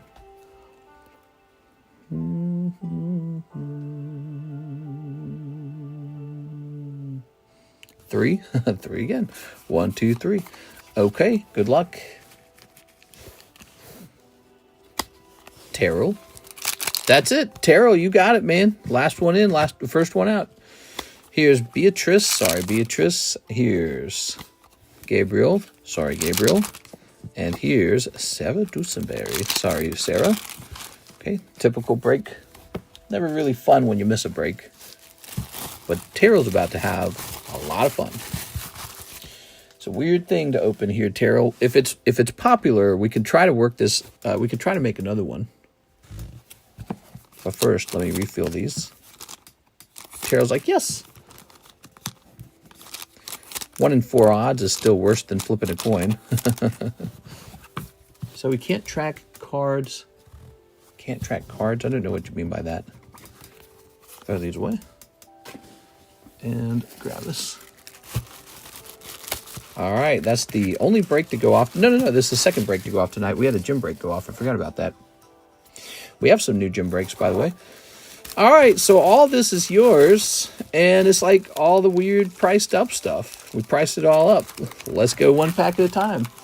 Yeah, you guys tell me how you feel about this order. So weird. So this is Chinese Gem. We all know Chinese Gem is popular because of Captain Pikachu, which you did not pull. You got Master Ball Chansey. So, okay, how about this Final Fantasy? Final Fantasy, you're trying to pull like a signature card or full art. Vargadopoulos. Hey, here's a Shuyin Red Aerith. All right, nothing crazy popping out there. We have the Elite Spark Hololive. If this is a signature, you make like, I don't know, like $500. And it is not a signature. Ta-da! Okay, not a signature. This is very popular with girl card collectors. We got a couple guys who really like to open these. Here's the Minecraft pack. If you pull the Chicken Jockey, you are going to get a special role in our Discord server. Wait a second. Plus, you should grade it. It's a great card to consider grading. Oh, you did get a card, though. Wood Slab. Numbered Wood Slab out of 475, not a very remarkable number, but it is numbered. Okay, good. You also pull a couple other cards. The Ender Dragon. Ooh, he's so spooky. Sort of. Master, you gonna make your own mystery bags? I don't know what a mystery bag is. Now you have solo leveling. This set has a chance for a signature card that goes for like $500. All right. Doesn't want to slide up out of the pack. I don't know why. Clinging to the pack. All right. Egress. You got the Egress. Yay! Okay, lovely. Here's Yuzusoft, $5 a pack. This is a sexy card set that didn't have a lot of momentum on the channel. And there you go. It is, in fact, a sexy card set. There's a girl with her titties out. So that is not an exaggeration. Oh, yeah, some other Minecraft sets. This is the Minecraft base set. So in the base set, it's cool because you get, right off the bat, you get this holographic card. It's like a holographic full art. There's Polar Bear. Okay. And these can be graded, by the way. You got the Polar Bear glow-in-the-dark. That's so cool. So if I hold this up to the light and then I turn all the lights off, you get a Polar Bear. Let me try it. 1, 2, 3, 4, 5, 6, 7. All right. Turn this off. I kind of need the other light to come off. Hold on. Haha, there it is. Check that out, huh? That's in the Minecraft base set packs. Glow-in-the-dark Minecraft cards. Pretty neat. All right. I like to show those off. Okay. I bought these cards before the Minecraft movie came out, and so now I've got some left over. Every pack comes with the glow-in-the-dark card. You hope to get a good one. Okay, you got some cards like this. There's Alex. Here's Honey Block, Honey Boo Boo. Oh, I tore the pack up, so I suppose we need to put these in this. Okay. I happen to be a big fan of Minecraft. Here's Minecraft Time to Mine. So they made the base set, and then they made a new set after that called Time to Mine. It had some improvements in the texturing and rarity, and there's these really cool sketch cards in here. Whoop, here we are. The pen is mightier than the diamond sword, and an achievement card. So in your case, you didn't get one of the sketch cards, but the sketch cards are super cool. They're not terribly hard to pull, but they're sort of rare. All right. Here's Final Fantasy, and this is the more expensive legendary pack, or whatever it's called. Legacy? Can't remember the name. I cover the name up. But here you can see the card comes with this rainbow holo, and it's a totally different texturing than usual. So it's rainbow holographic, and apparently there's some really big pulls in there. Here's Fortnite. If you pull a holographic Fortnite card out of here, it could be worth $1,800. Because there are some that go for that much money. But your pack does not have a holographic card, nor does it have any memorable characters. So that's a cool pack. Here's My Little Pony. Once upon a time, My Little Pony was really cheap. Today, it's really expensive. So this was one of my best investments of 2024. 2 cases of My Little Pony. They went up in price times 12 or something like that. Okay, you got some My Little Pony characters. Let's see. That says rare. Okay, so you did not pull a holographic out of here. The goal is to pull a holographic card. All right. Not every pack comes with the holo. Do those glow-in-the-dark cards grade well? I've never tried to grade the glow-in-the-dark cards, but I imagine you could grade them and then set them on a shelf, and at night they would glow. It'd be really fun. These are brand new to the menu. Haven't been selling super fast. Amiibo. So these are really interesting because they actually work as amiibos. You can scan these and put them into the game. The technology appears to be inside of the card. If you look at it carefully, you can see there's kind of a bump in the card. So, and apparently this is the popular set. I happen to buy the most popular booster box, but they're pricey. They're $10 a pack. So they're gradable, but they're also scannable. Here is, this is the Korean Terror Festival. Let's see if you get lucky and pull the chase. Nope, just a standard card. Okay. Wow, this is really fun. I'm actually enjoying this. I love the variety. We should have done this sooner, huh? Here's Topps Finest X-Men Marvel. So I added this to the menu a while back, but nobody really bought this. I don't even think I sold through like 2 boxes of it. So this might go up on eBay soon. Maybe it was too niche of a product. All right. But like all Topps Chrome sets, I imagine this has one of ones in it. So you've got Roberto da Costa. Da Costa? Apparently they remade the 1990s style X-Men show, but it's like new stories and everything.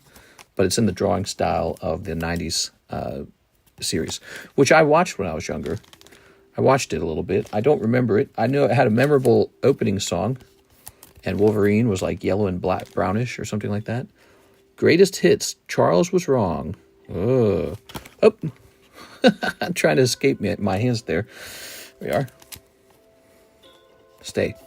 Okay, and then we have Mother Ascani. It's X-Men 97. It's Disney. Can I keep the dam sealed? The dam? Oh, I'm sorry, man. Can I keep the dam sealed?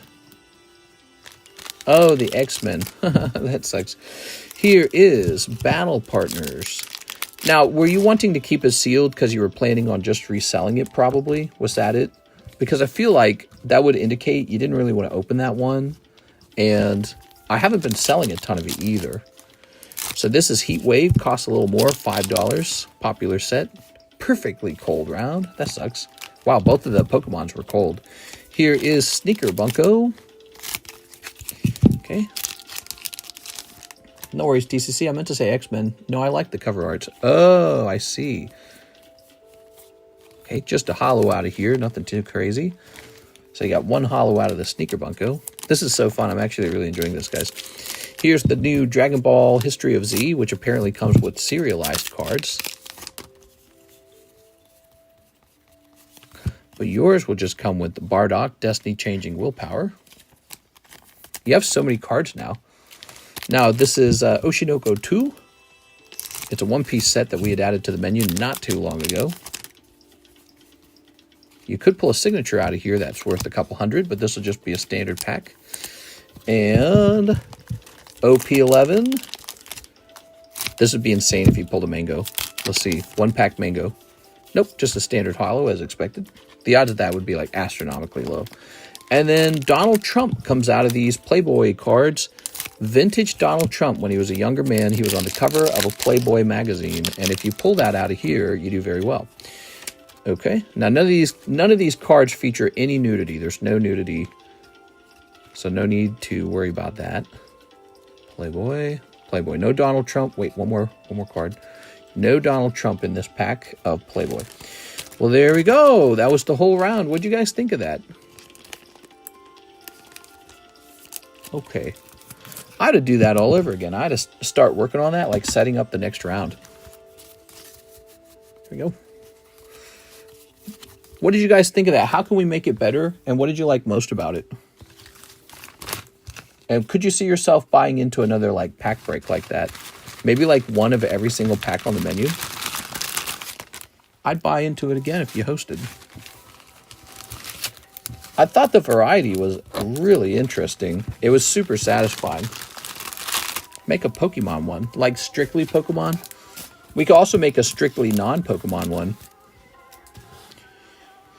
All right, so here's the craziest part, Terrell. You got this whole thing of cards now. Get this big handful of cards. Wow. Okay, with the TE. What would have been really fun is if one of those packs had like a big hit in it too. That'd have been crazy. Terry Mills, Tanya. Strictly sports one.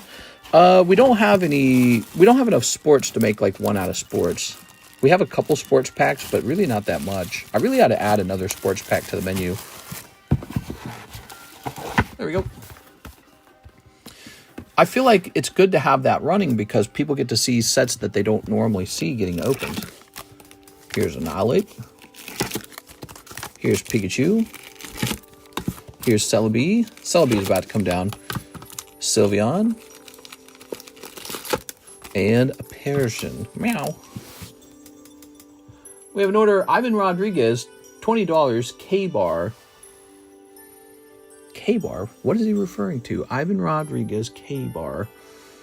K-bar. Crobat. It's Crobat, isn't it? I bet he wants Crobat. All right, you got it.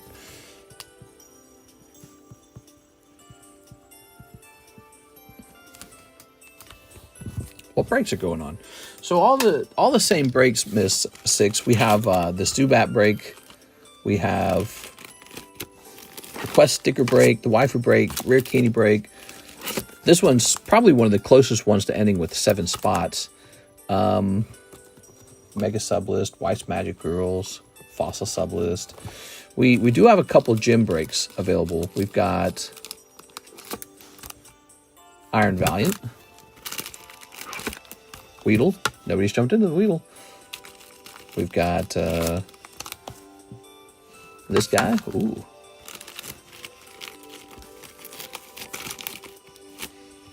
Yes, so here's some additional gym breaks. Those are some cheaper gym breaks.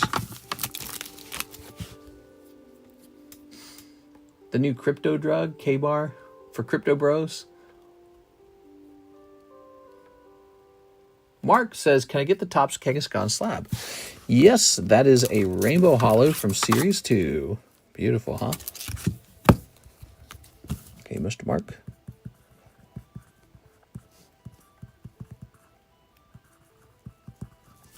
Good. Can you lower the Persian to 175, says Aovic. Lower the Persian to 175.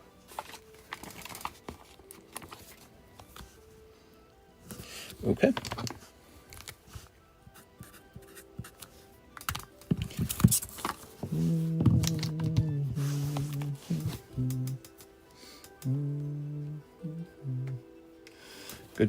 Good.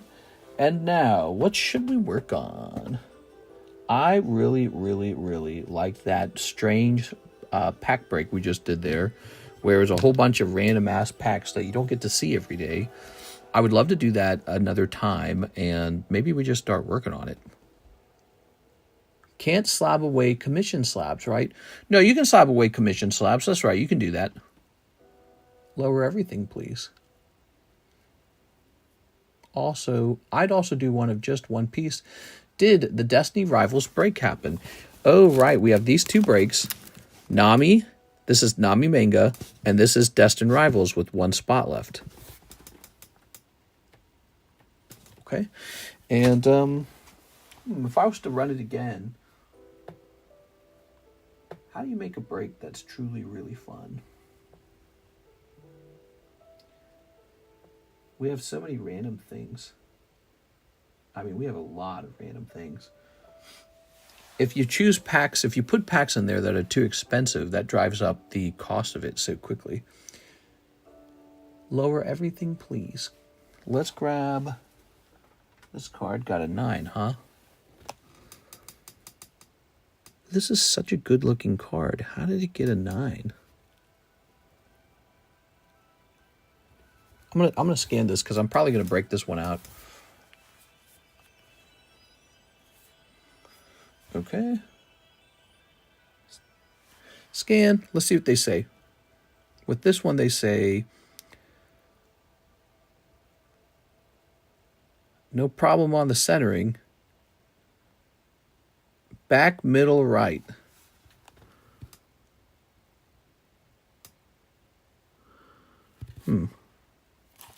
Edge wear.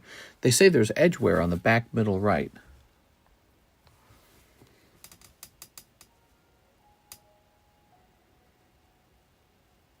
That? No way, dude.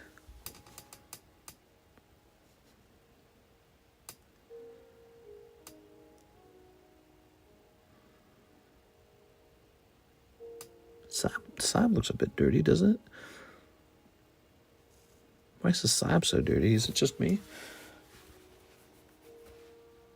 Oh, nice. You can wash the fingerprint right off. Zoom out there.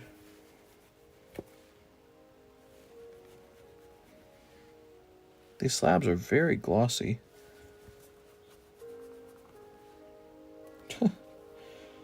You can take a little microcloth and just wipe the fingerprints off.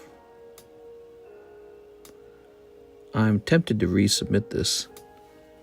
Crack it, mister.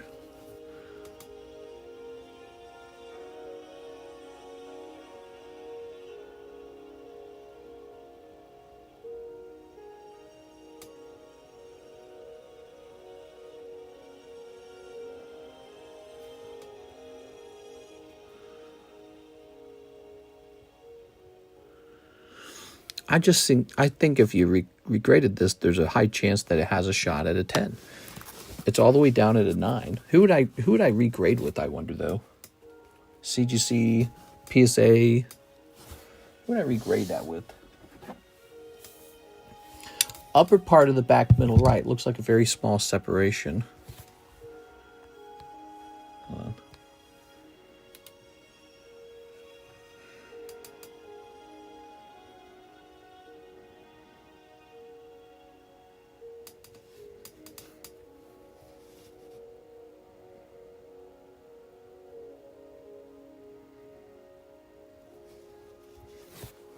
You know, it's interesting, even with their grader's notes,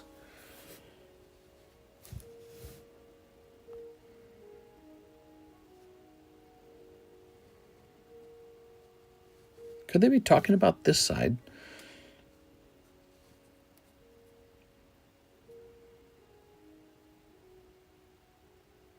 What are they talking about, dude? Dude, so they claim to have like AI grading, and I have to wonder sometimes if maybe the AI, ding dang damage, it's a dent. Well, look at the picture that they actually show. They show the picture.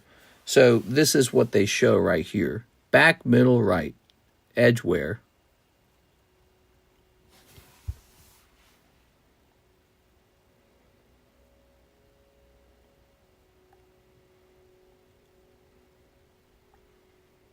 All right, I guess I don't think so. Very hard to see on 1080p. Yeah, I don't know. Out he comes, because I just have to know. I have to experiment with these things, you know.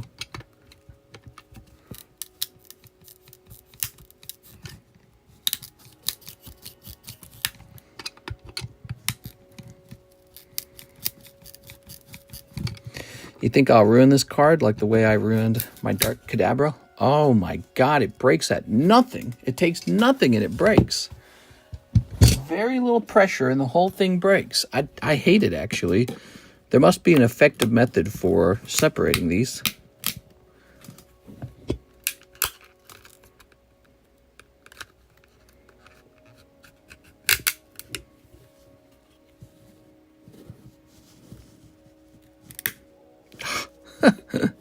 Look at that. That's ridiculous. I don't like the tag slabs. No, I don't like them for cracking. These are more dangerous to crack than other slabs. Like, notice how we were able to get our card back out of the CGC slab with the ease once you were in, right?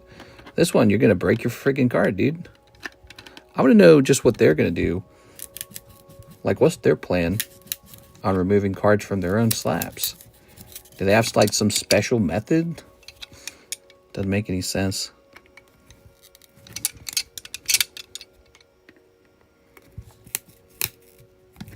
Look at that. It just immediately wants to break. It doesn't want to separate.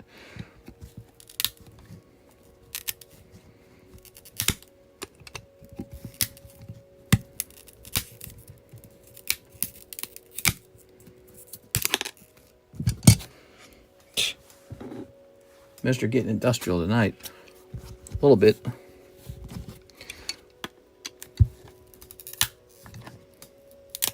Oh, maybe this is the trick. Instead of a left-right motion, it's a direct up-down motion. All right, this side needs to be done in. If you do a direct up-down motion, seems like it breaks the slab connection before it breaks the slab. All right, so let's see how this is looking now.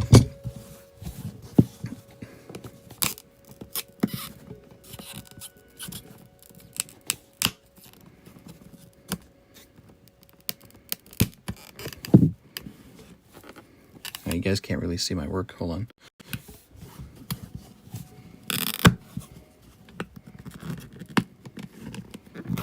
Ow.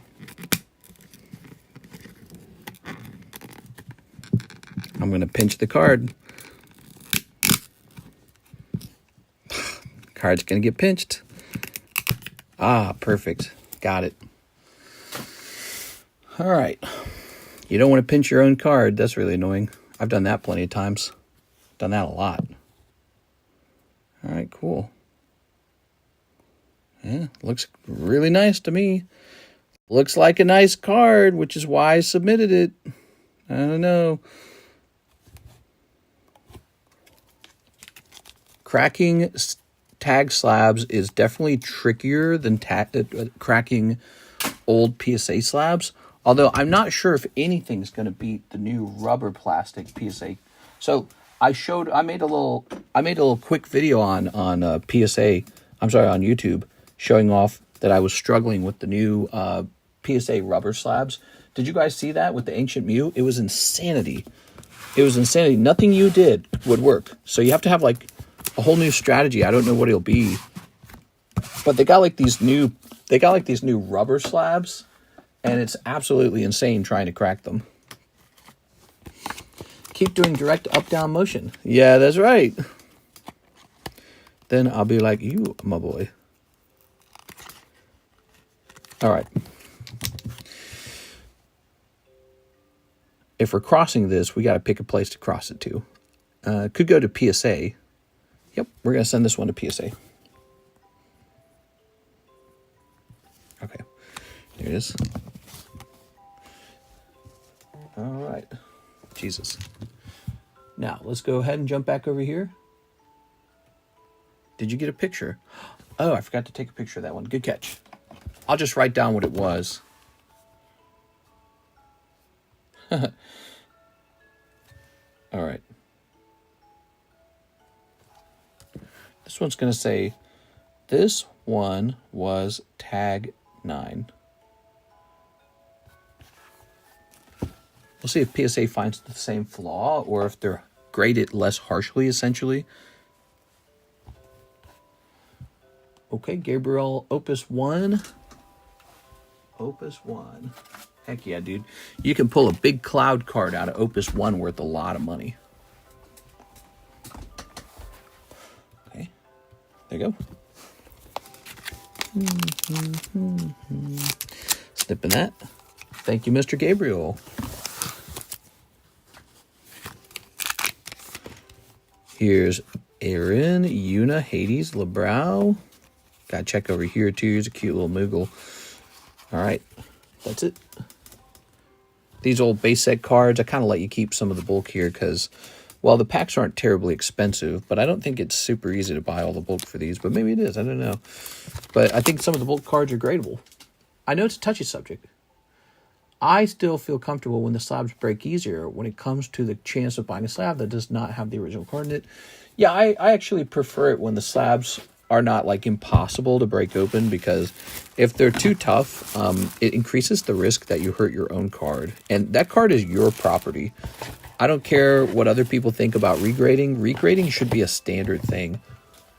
You should, of course, question your grades sometimes, because grading is very opinionated and different companies have different rules for grading. So what one company considers a 9 might be a 10 at the other company. Here we have a really big order from Carlos Chavez. What's up, Carlos? He says 5 packs of Azure Lane, 3 waifu shuffle, and a round of shipping for my bags. Ooh, so the waifu shuffle, huh? That's a big one. Here it is. We got a 1, 2, 3. A 1, 2, 3. So there it is. The waifu shuffle works just like the Poke Shuffle. And you pull a completely cold round. So you see much more punishing to pull a cold round in this box. All right. And 5 packs of the Azure Lane. Here they are. Wait, that's Sneaker Bunko. Where my Azure Lane at? Here it is. We're going to run out of the Azure Lane. Any sports or just Pokemon? Never been here before, says Chev. We have a little bit of sports, not a lot. It's in the extended menu. So if you click on the link for the extended menu, it says we have sports. NFL 2021, the 5 TCG, $2. Really weird set. 2021 NFL Panini Prism Blaster, $10 a pack, $60 for a box. NBA 23-24 Panini Mosaic Blaster, 8.5 a pack, $51 per box. So those are just a little bit of sports cards we have. We get so many orders from non-sports buyers that I don't feel the need to expand the sports menu. Although if I run into a time period where things are kind of slow, I always start to expand the menu to try and entice people into buying stuff.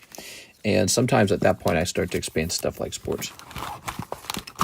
Here it is, 5 of these. 1, 2, 3, 4, 5. Mr. Chavez is not happy with the tough round in the waifu shuffle. I'm sorry, man. I'm sorry. It's kind of how it works, right? So for one guy to pull it for $20, there has to be someone else, hopefully a group, that pulled roughly $280 of cold packs, right? So that's why it's a chase card. All right. I definitely get that 100%. We do a lot of variety card sets, not just sports. We do a lot of Pokemon, a lot of One Piece. Those are both popular. But we also dabble with all the other stuff too, like Weiss Schwartz, very popular on this channel. Hololive, Vintage Tops, Star Wars, a little bit of Star Wars, Dragon Ball, a little bit of Yu-Gi-Oh! Slabs have kind of become the thing we're most obsessed about. Man, if I knew exactly what sports slab to break, I'd probably offer a sports slab for a break, but I just don't know. I'm not good enough at sports. I don't understand them very well. A lot of good Weiss. Here it is. Okay, you got these girls going, konnichiwa. All right. So let's get you a round of shipping. Mr. Carlos. And Mr. Carlos, you didn't have a whole bunch of slabs, did you? Put that back. Carlos Chavez. Carlos Chavez. Mr. Ahmad is here. No slabs. All right, this should be a pretty easy shipment then. Now, you know, Alexis will be back on Friday to ship these. She just did the round of shipping. She takes Thursday off.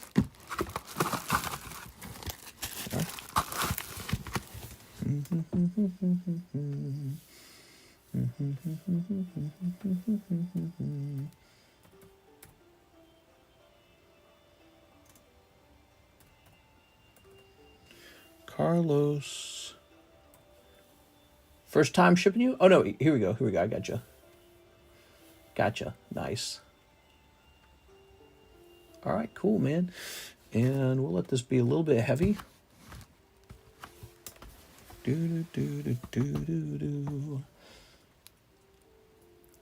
There's the price. We're going to hit print label.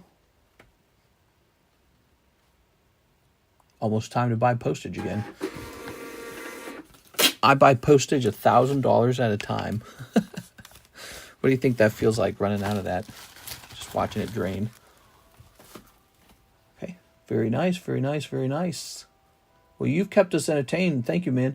Kevin Vu says, open up that Destined Rivals break. Here goes, guys. The Destined Rivals break is going off. Oh, am I out of energy cards? Oh, we run out of those energy cards like crazy, dude. Let me see. I need an energy card.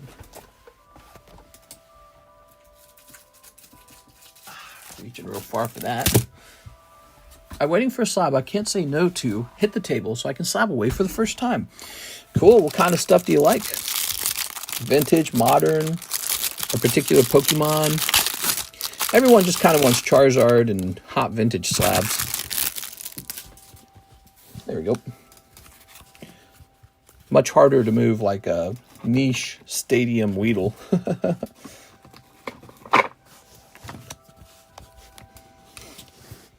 Kevin Vu. Waifus, but you put them all in the shuffle. Oh, okay, so I'll keep that in mind. Okay, Kevin Vu. And there's got to be at least one good chase card in the waifu shuffles, and I just got one. So I had to do it. I needed it real bad. But now there's one in there, so the next time I get one, I can put it up on the table.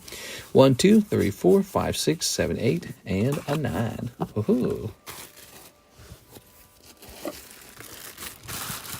All right. There's no star card, just the chase card.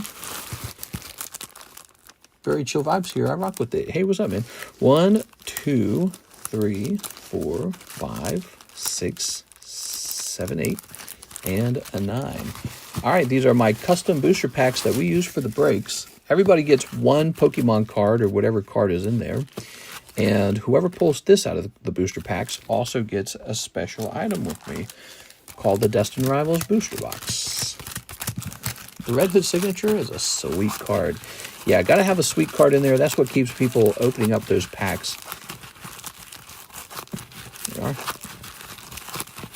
Kind of like the Poke Shelf on the live customs. There has to be something nice in there or nobody will touch it. If you just put the scraps in there, nobody wants it. All right, give me a number. You have any slabs of these? Execute, Tamatama Vulpix, Rokon Cubone, Karakara Primate from Sealdos. AVAX is 7. 1, 2, 3, 4, 5, 6, 7. What time is this? 5:18? Dang, dude, how'd I get so late? All right, and now here are the names. Showing off the names, showing off the names. All right, now we're ready to get started. From Sealdos, 1991, Series 1. I do have some Sealdos cards. I got a really impressive Sealdos card. I'd love to show it off to you. But I don't have too many Sealdos cards, truthfully. But I don't meet a lot of Sealdos card collectors or even Carddass card collectors, even though I'm a big Carddass and Sealdos collector. It is. Although lately I've just been focusing on expanding inventory, and now I'm getting ready to save up to move, so I can't really aggressively pursue my own collection too much right now. I think you only have 8 packs. You know what? 6, it felt kind of short. Hold on, let me count it. 1, 2, 3, 4, 5, 6, 7, 8. She's right. Good catch, 6. That would have been bad. I thought it felt kind of short. 1, 2, 3, 4, 5, 6, 7, 8, 9. We have to reshuffle these. All right. 5, 6, 7, 8, 9. It felt short. I love Carddass and Sealdos more than everything. I'm addicted. I like the ones with the Game Boy characters on the back, and then I also like the Pocket Monster ones with the Ken Sugimori artworks. And then Sealdos has one collection that I like. It's the one where they're like in the Pokeball. I like that one. But there's some really interesting Sealdos cards. All right, sorry about that, guys. Good catch, Miss 6. Don't want a winner not being a winner. Yeah, that'd be disappointing. All right, give me a number, guys. Glad to meet someone else who loves them. Thank you for your time and answer. Yes, yes. I have the Sealdos Charizard, which I think there's only 5 of those. 1, 2, 3, 4, 5. And now this was already pretty shuffled, actually. So we just need a number on this. You guys want to give me a number on the names? I'll show you right after this. You'll enjoy it. 3. 1, 2, 3. All right, good luck, you guys. So we've got Powell Brown, and he's got a cold pack. Here's James Hatcher, Jonathan Morris. Sorry, Jonathan Morris. Bill Barron. I miss Jonathan Morris. He needs to hang out more. Here's Nathan Gordon. Here's Kevin Liu. And Tyler Franson. Ooh, Victor Kokiko. Wow, there it is, going to Mr. Victor Kokiko. And 6. Now there's too many packs. Wait a second. This isn't a correct run if there's not enough packs. How many people did we have? Maybe the reason I only counted out 8 packs is because I only counted out 8 names. I don't think it says 8 there. Did we only have 8 people? 1, 2, 3, 4, 5, 6, 7, 8, 9. What am I missing here? 1, 2, 3, 4, 5, 6, 7, 8, 9. Why were there too many packs? I'm very confused. 1, 2, 3, 4, 5, 6, 7, 8, 9, 10. There's 10 packs here. There's 10 packs here. 1, 2, 3, 4, 5, 6, 7, 8, 9, 10. There's 10 packs here. 6. I originally did count it correctly, I think. And then I added 1 because you mentioned that I had 8, not 9. I did originally count it. I counted it correctly the first time. 1, 2, 3, 4, 5, 6, 7, 8, 9, 10. And then you said that I didn't, and I just thought that I didn't then. Oh my God. All right. I apologize to Victor, but we got to redo it, Mr. Victor. That's the rules. So the rules are, if the packs and the names do not line up, then it's not a legitimate run. We say that very often. We say that constantly. Has to line up. It's an illegitimate run if the packs and the names are off count. I'm so confused, Six. It's all right, Six. I'm sure Victor will... I actually feel more relieved that it wasn't strictly my fault. I had it right the first time. I had the right number of names and the right number of packs. And then you said that I was off by one, and I was like, yeah, I'm off by one. 1, 2, 3, 4, 5, 6, 7, 8, 9. Weird, because I kind of like counted them when you told me that, and I came up with 8 of them. And I think it's because my brain wanted to come up with 8 of them because it believed you were right. Crazy, dude. All right, but it's not a legitimate run. The packs and the number of people have to be the same, or it is a false run. All right. Sorry, guys. Just a little extra time. Okay. So, Mr. Victor, it's impossible for you to win if they don't line up, because obviously there's a miscount between the names and the numbers. It would have been very fun, though. You still have a fair chance to pull it this time. All right, because the first time did not count. Everybody poops. You counted 2 for 1, but you caught it. When the stream needs her, she was gone.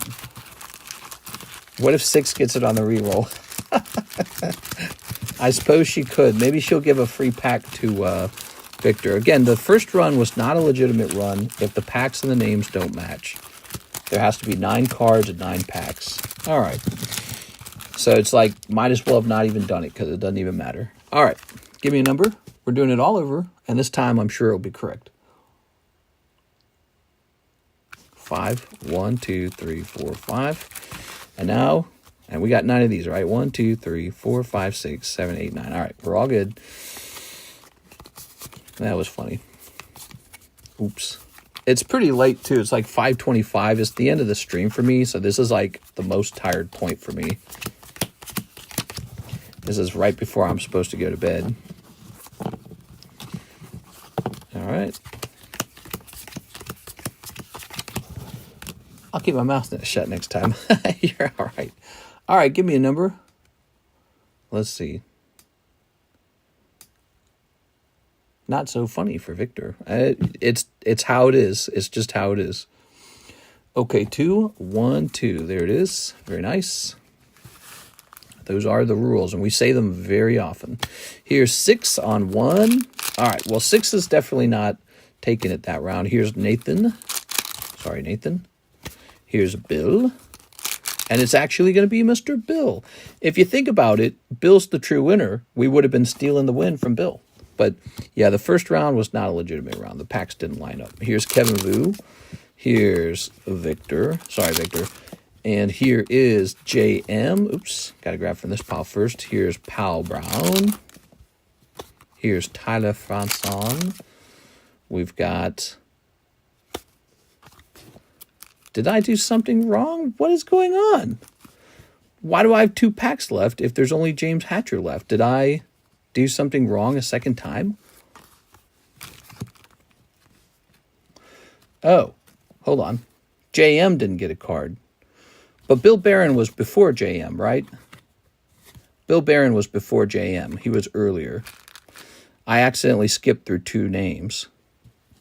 Fubar without a pack. It worked. You just skipped. You grabbed a card, but not a pack. All right. So really, these are all shifted down. Is that correct? So this one would go to this guy. This one would go to this guy. And this one would go to Tyler like this. And then James would receive this one. Like that. Ta-da! This break's going crazy. All right. I accidentally moved the name over too fast, but he would have pulled the Beldam, and then Powell Branson would have pulled this guy. Tyler would have pulled this. James still pulls this. All right.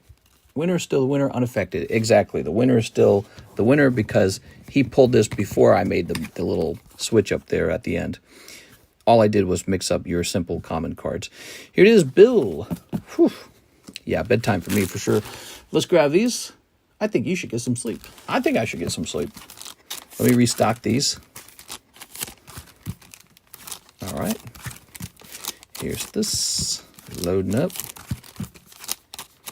Mr. Bill. Bill, I think he got a win on a Mega Break once, didn't he? I was hoping 6 was going to win it to make it more spicy, more controversial. That might have felt kind of controversial, but it would have still been legitimate. I would have honored it. Okay, so Bill has a box of Destined Rivals now. Set this here. Bill, you got a box of Destined Rivals. How's that feel?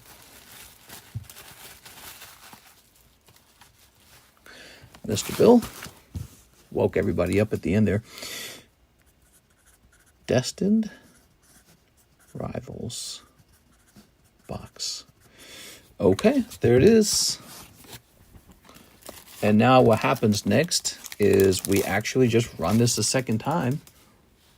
And you may join the second round. We've handed out 1 box of Destined Rivals, and you can go for a second box before the set is even here.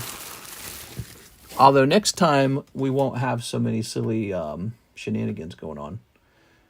Okay, that was for Kevin Vu. Thank you, Kevin.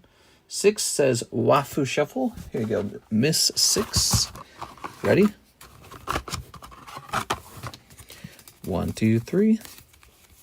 Boom. That's a cold round. I'm sorry, 6. So there's that. 6, don't sweat it on the other thing. I wouldn't worry too much about it. It's okay. It's also my fault. I have to make sure that it actually, ultimately, I have to count it correctly. 2 Charlie Browns. I think my brain just wanted to believe you. Because I was like, yeah, I missed one. Here's Charlie Brown. Can I join the Discord? Yeah, absolutely. You can join the Discord. Who was the, were you the gentleman who was talking about, who was the gentleman who wanted to see the Sealdos and the Carddass? Is he still here? Does he still want to see that? There you go. All right. So, Mr. Mark, I really like these. Here they are. But she promised she'd never pull it away again if I got it, if I got well. Oh. 'Twas not me. That's me. I'd give you a bite, but vultures hate ice cream cones. Back from fishing, I see. Boot. Who, me? And if you want, I'll bring my sword cane. I have a lot of preparations to make. How neat. All right. So these are some Charlie Brown cards that are suddenly selling the last couple of days. You can grade these. I graded a couple of these with PSA. Fun. I got it. Like rocks. ABC. Linus makes a snowball. Have you seen my mom? Here he is with the hot dog. This is a great, very great honor. Hi, am I in the right place? And then here's Peanuts Classics. All right, lovely. That's for Mr. Mark. I'm going to go ahead and place this in your bag. Show me all the Sealdos. I'm going to show you. You're going to get to see. Now, do you see? Do you see now? Toss this up here. You know, we did not have a big audience, but we had orders all the way to the end of the stream. I don't know how that works. It means a lot of the people watching are also customers. It's really impressive.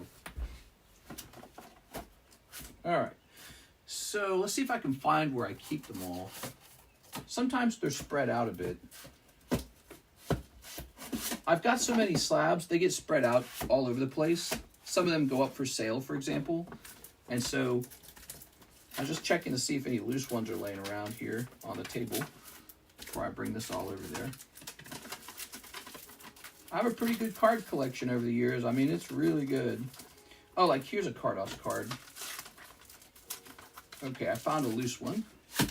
Bring that over with us. Also, let me check my Charizard box because some of them are Charizards. Yeah, Here we go. That's a really important one. That's an important one. Here's an important one. Sealed DOS art in here. Oh, Sealed DOS art. All right. So, Sealed DOS and Carddass. I was collecting this before it was cool. No, but I started collecting these a while back, and one of the things I'm sitting on is a humongous number of the ungraded Carddass cards. So here's this guy, Sealed DOS Charizard, called Lizardon, Pop 3. Let's see if it's still Pop 3. It could be a higher population now. Let's see. Scanning it. Got a little scannable code. You can scan it with me if you wish. Pop 3. I've done well. I've done well. It stayed at population 3. I paid $5,000 for this. What do you think I could sell it for?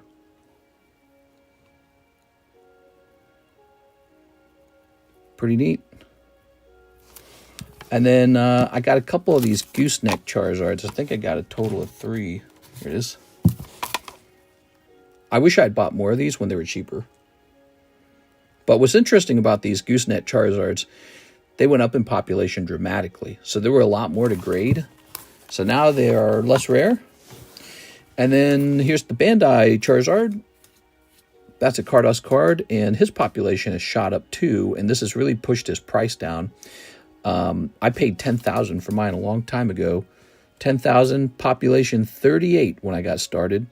So the price on this card is not as high as I'd like to see it, but I'm going to hold it. I think it's really impressive, and 100 is still pretty rare. The vending machine pop is super low. So we have some other Carddass cards that I sit on. Look at this.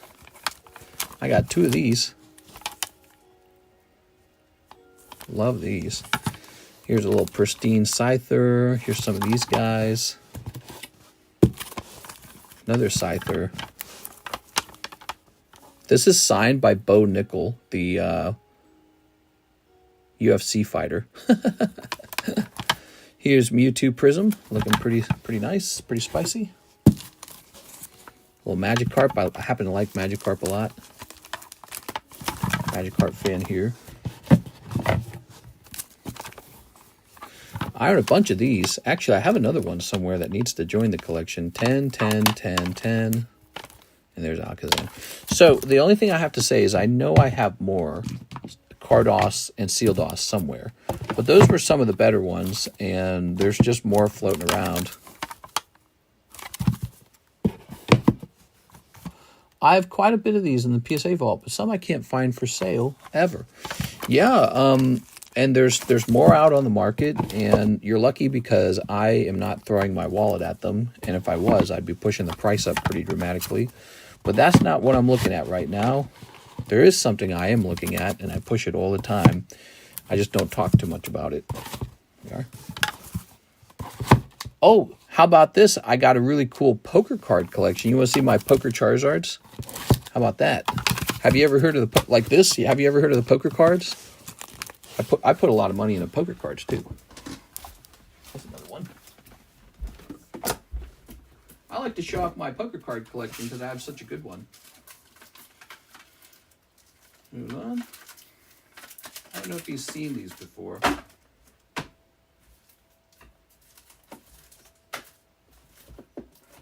All right, so I have 3 boxes of these graded poker cards to show off, but I'm just going to grab the Charizard box. All right. You guys ready? PSA 10, PSA 10. So the back of the cards. All right, so let's start there. Here's a 7. You can go on the table. 8. 10. That's a green 10. There's a blue 9. This is a stadium 10. Very nice. On this side. Stadium 10. Stadium 10. There's a blue 10. Green 10. Blue 10. Green 10. Green 9. green 9, stadium 10, red 9, yellow 8, yellow 9, green 9, yellow 10. That's really powerful. Yellow 10. It's a big deal. Red 10. Those are popular too. Green 10. Oops. Oops. Sorry, I started sliding. Red 10.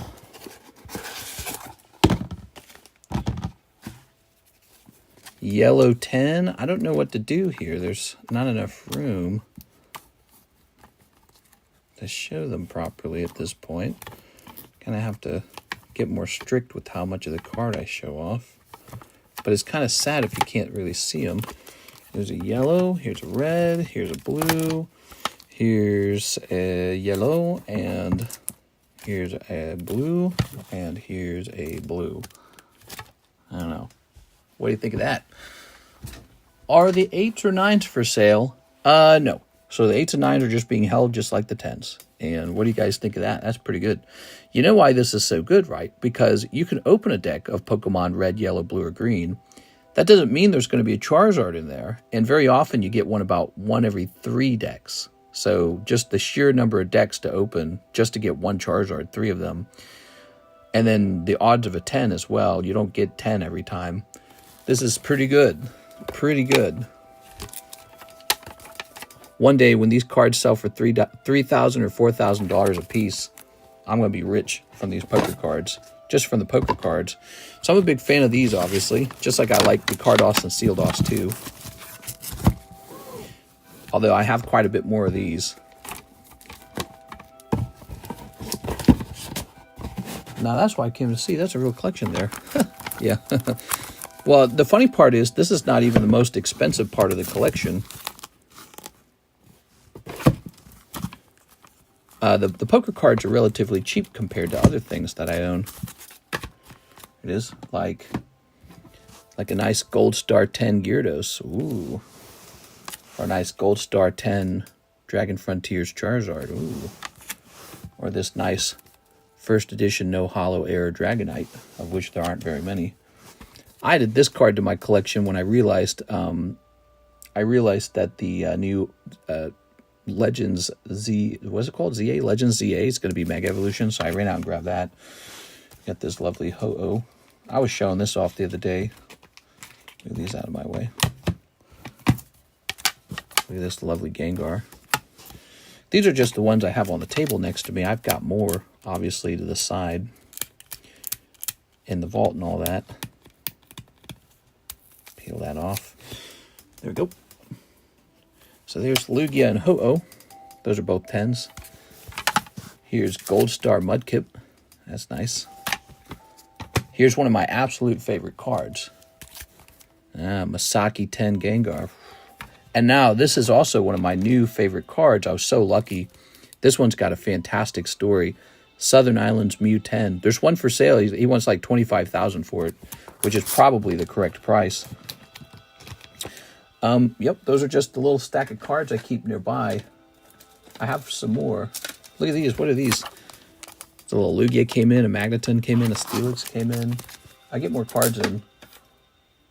Let's see. Move all these.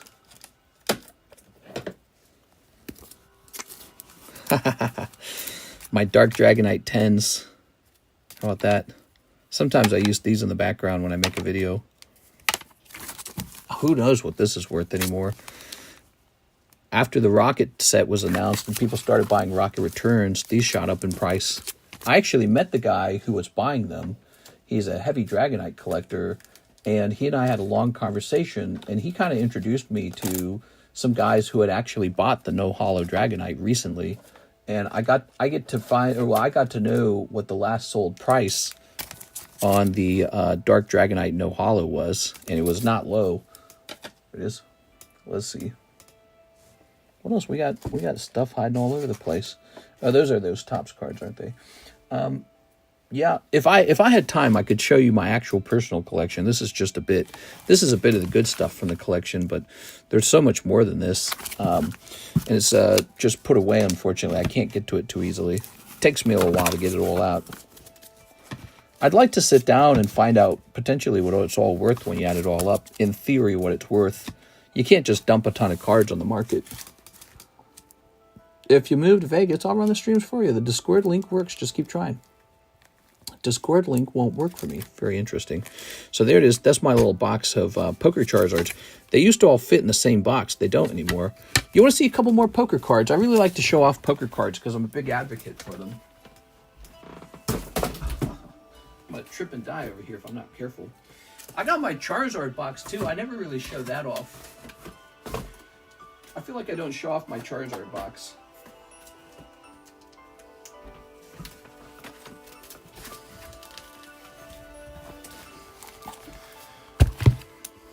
All right, I got started 6 years ago, and almost every dollar I earned went into Pokemon. It didn't really go into... I got real estate, and I got some Pokemon. But really, I mostly got Pokemon. Level X's. Nice Charizard. He's got a swirl by the neck. Huh? This card, swirl under his chin. Why is Magmar in here? He should be in the Rocket Returns card box. Here's this guy, Shining Charizard. He's a little base set Charizard. He's not worth too much. Here's the Sky Ridge Charizard. He's lovely. That's one of my favorites, actually. Like that one. Crazy how little people talk about the Carddass was the actual first run. Yeah, I heard about that. It's considered one of the first runs, potentially the first run of cards. Here's a Metal Charizard. Lovely. Burning Shadows.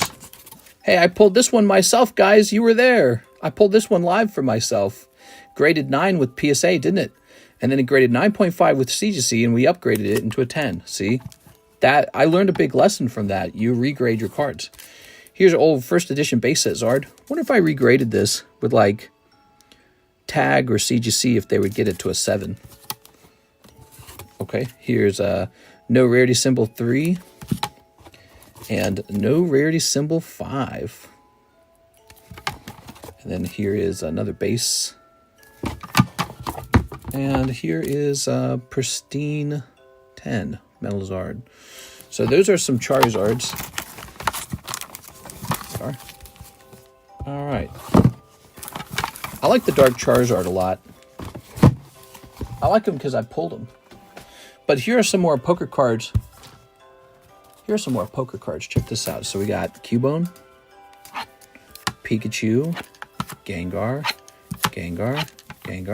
Lugia, Pikachu Stadium, little Blastoise. That's yellow, Dragonite yellow, Stadium. There's a Vaporeon Stadium, Eevee Stadium, nice Lugia Ace, Pikachu Ace. 3 yellow Pikachu Aces. What do you think of that? That's like the Ace of Spades, huh? Here's a little blue Ace. Here's a little yellow Ace. Okay, good. We got 4 yellow Aces. Why would I ever sell this? Makes no sense. I would keep these forever. Keep these forever. Ace of Spades Pikachu. You don't think somebody will want that? It'll take time. These are hyper rare. I saw one for sale recently for 10,000. These are hyper rare. Ace of Spades Surfing Pikachu poker card. I got the blue one and the yellow one. Graded myself, pulled myself. Little Umbreon. 2 Umbreons. That's nice. I'll stop by next time. If you get a high-grade Vulpix or Ninetale Sealdos, I'll take them instantly. Need the pair for the PC. Unfortunately, I don't think I'll be able to do that because I don't think I have any of those to grade. I have a chunk of Sealdos cards that are waiting to grade, but I've filtered through them a lot already, and the best ones have already been sent out. So what I have left are the B-tier ones that'll probably grade like 9, and I can't specifically remember getting a Ninetale Sealdos. But yeah, we talk a lot of cards, so feel free to stop in and just talk cards with us some days. We also do a lot of breaks, so we have a lot of interesting breaks. Here's an interesting one, for example, Expedition Mew 10. So he's a break. There we go. Your odds are $400, 1 in 7. or $40, 1 in 10 over 7, which is, what is that? I don't know what that is. Some low, like 1 in 70 or something like that. Here's a little gold star. Here's a vintage card. Here's a Zubat Rocket Returns. He's a 1 in 6, very reasonable odds. And here's a little waifu break. If you collect girl cards, many people here do. And here is a Crown Pichu. We also have over here the Destined Rivals Nami manga, which is selling really fast. We got here it is, the Fossil Box Break. We're getting very close to doing a Fossil Box Break. You can see here are the spots, so that's getting real close. So that's pretty interesting for people who appreciate old cards. The Fossil Box Break coming soon. What do you think of those new Saturday morning cards? I don't know what you're talking about this time. Everything you're showing is you being in the market before they realize these are great. Yeah, I bought a lot of my cards when people were still doubting it. I got called a clown. I got called an idiot. I got a lot of hate for many years. And now it's 6 years later and cards are still going up. And now people are just shaking their head in disbelief like, holy, kind of like crypto. You know, Bitcoin's at 111 now. And I think Pokemon's kind of done that too. Pokemon, everyone's waiting for it to go to 0, and it's just not. It's just not doing that. It just keeps going up. So, and that's probably very annoying for anyone who didn't spend the time buying any of it. They probably look at it and get a bad feeling, almost like a frustrated or anxious feeling, like, dang, why didn't I just buy some of this? So, but lucky for me, that's all I did. I just bought a ton of Pokemon, and it really worked. And I don't know what happens next, but I can't imagine it gets a bunch cheaper now. Maybe it dips a little bit. Maybe it shoots back up. Who knows? But yeah, it's proven holding these have done very well for me. They've depegged from all markets. I sold all my crypto. I'm going to hedge into collectibles before digital stuff tries to take over. Sure. Well, I mean, crypto's still going up, and I don't tell people anymore like, oh, you got to buy this, you got to buy that, you got to buy this. But I got a mix of.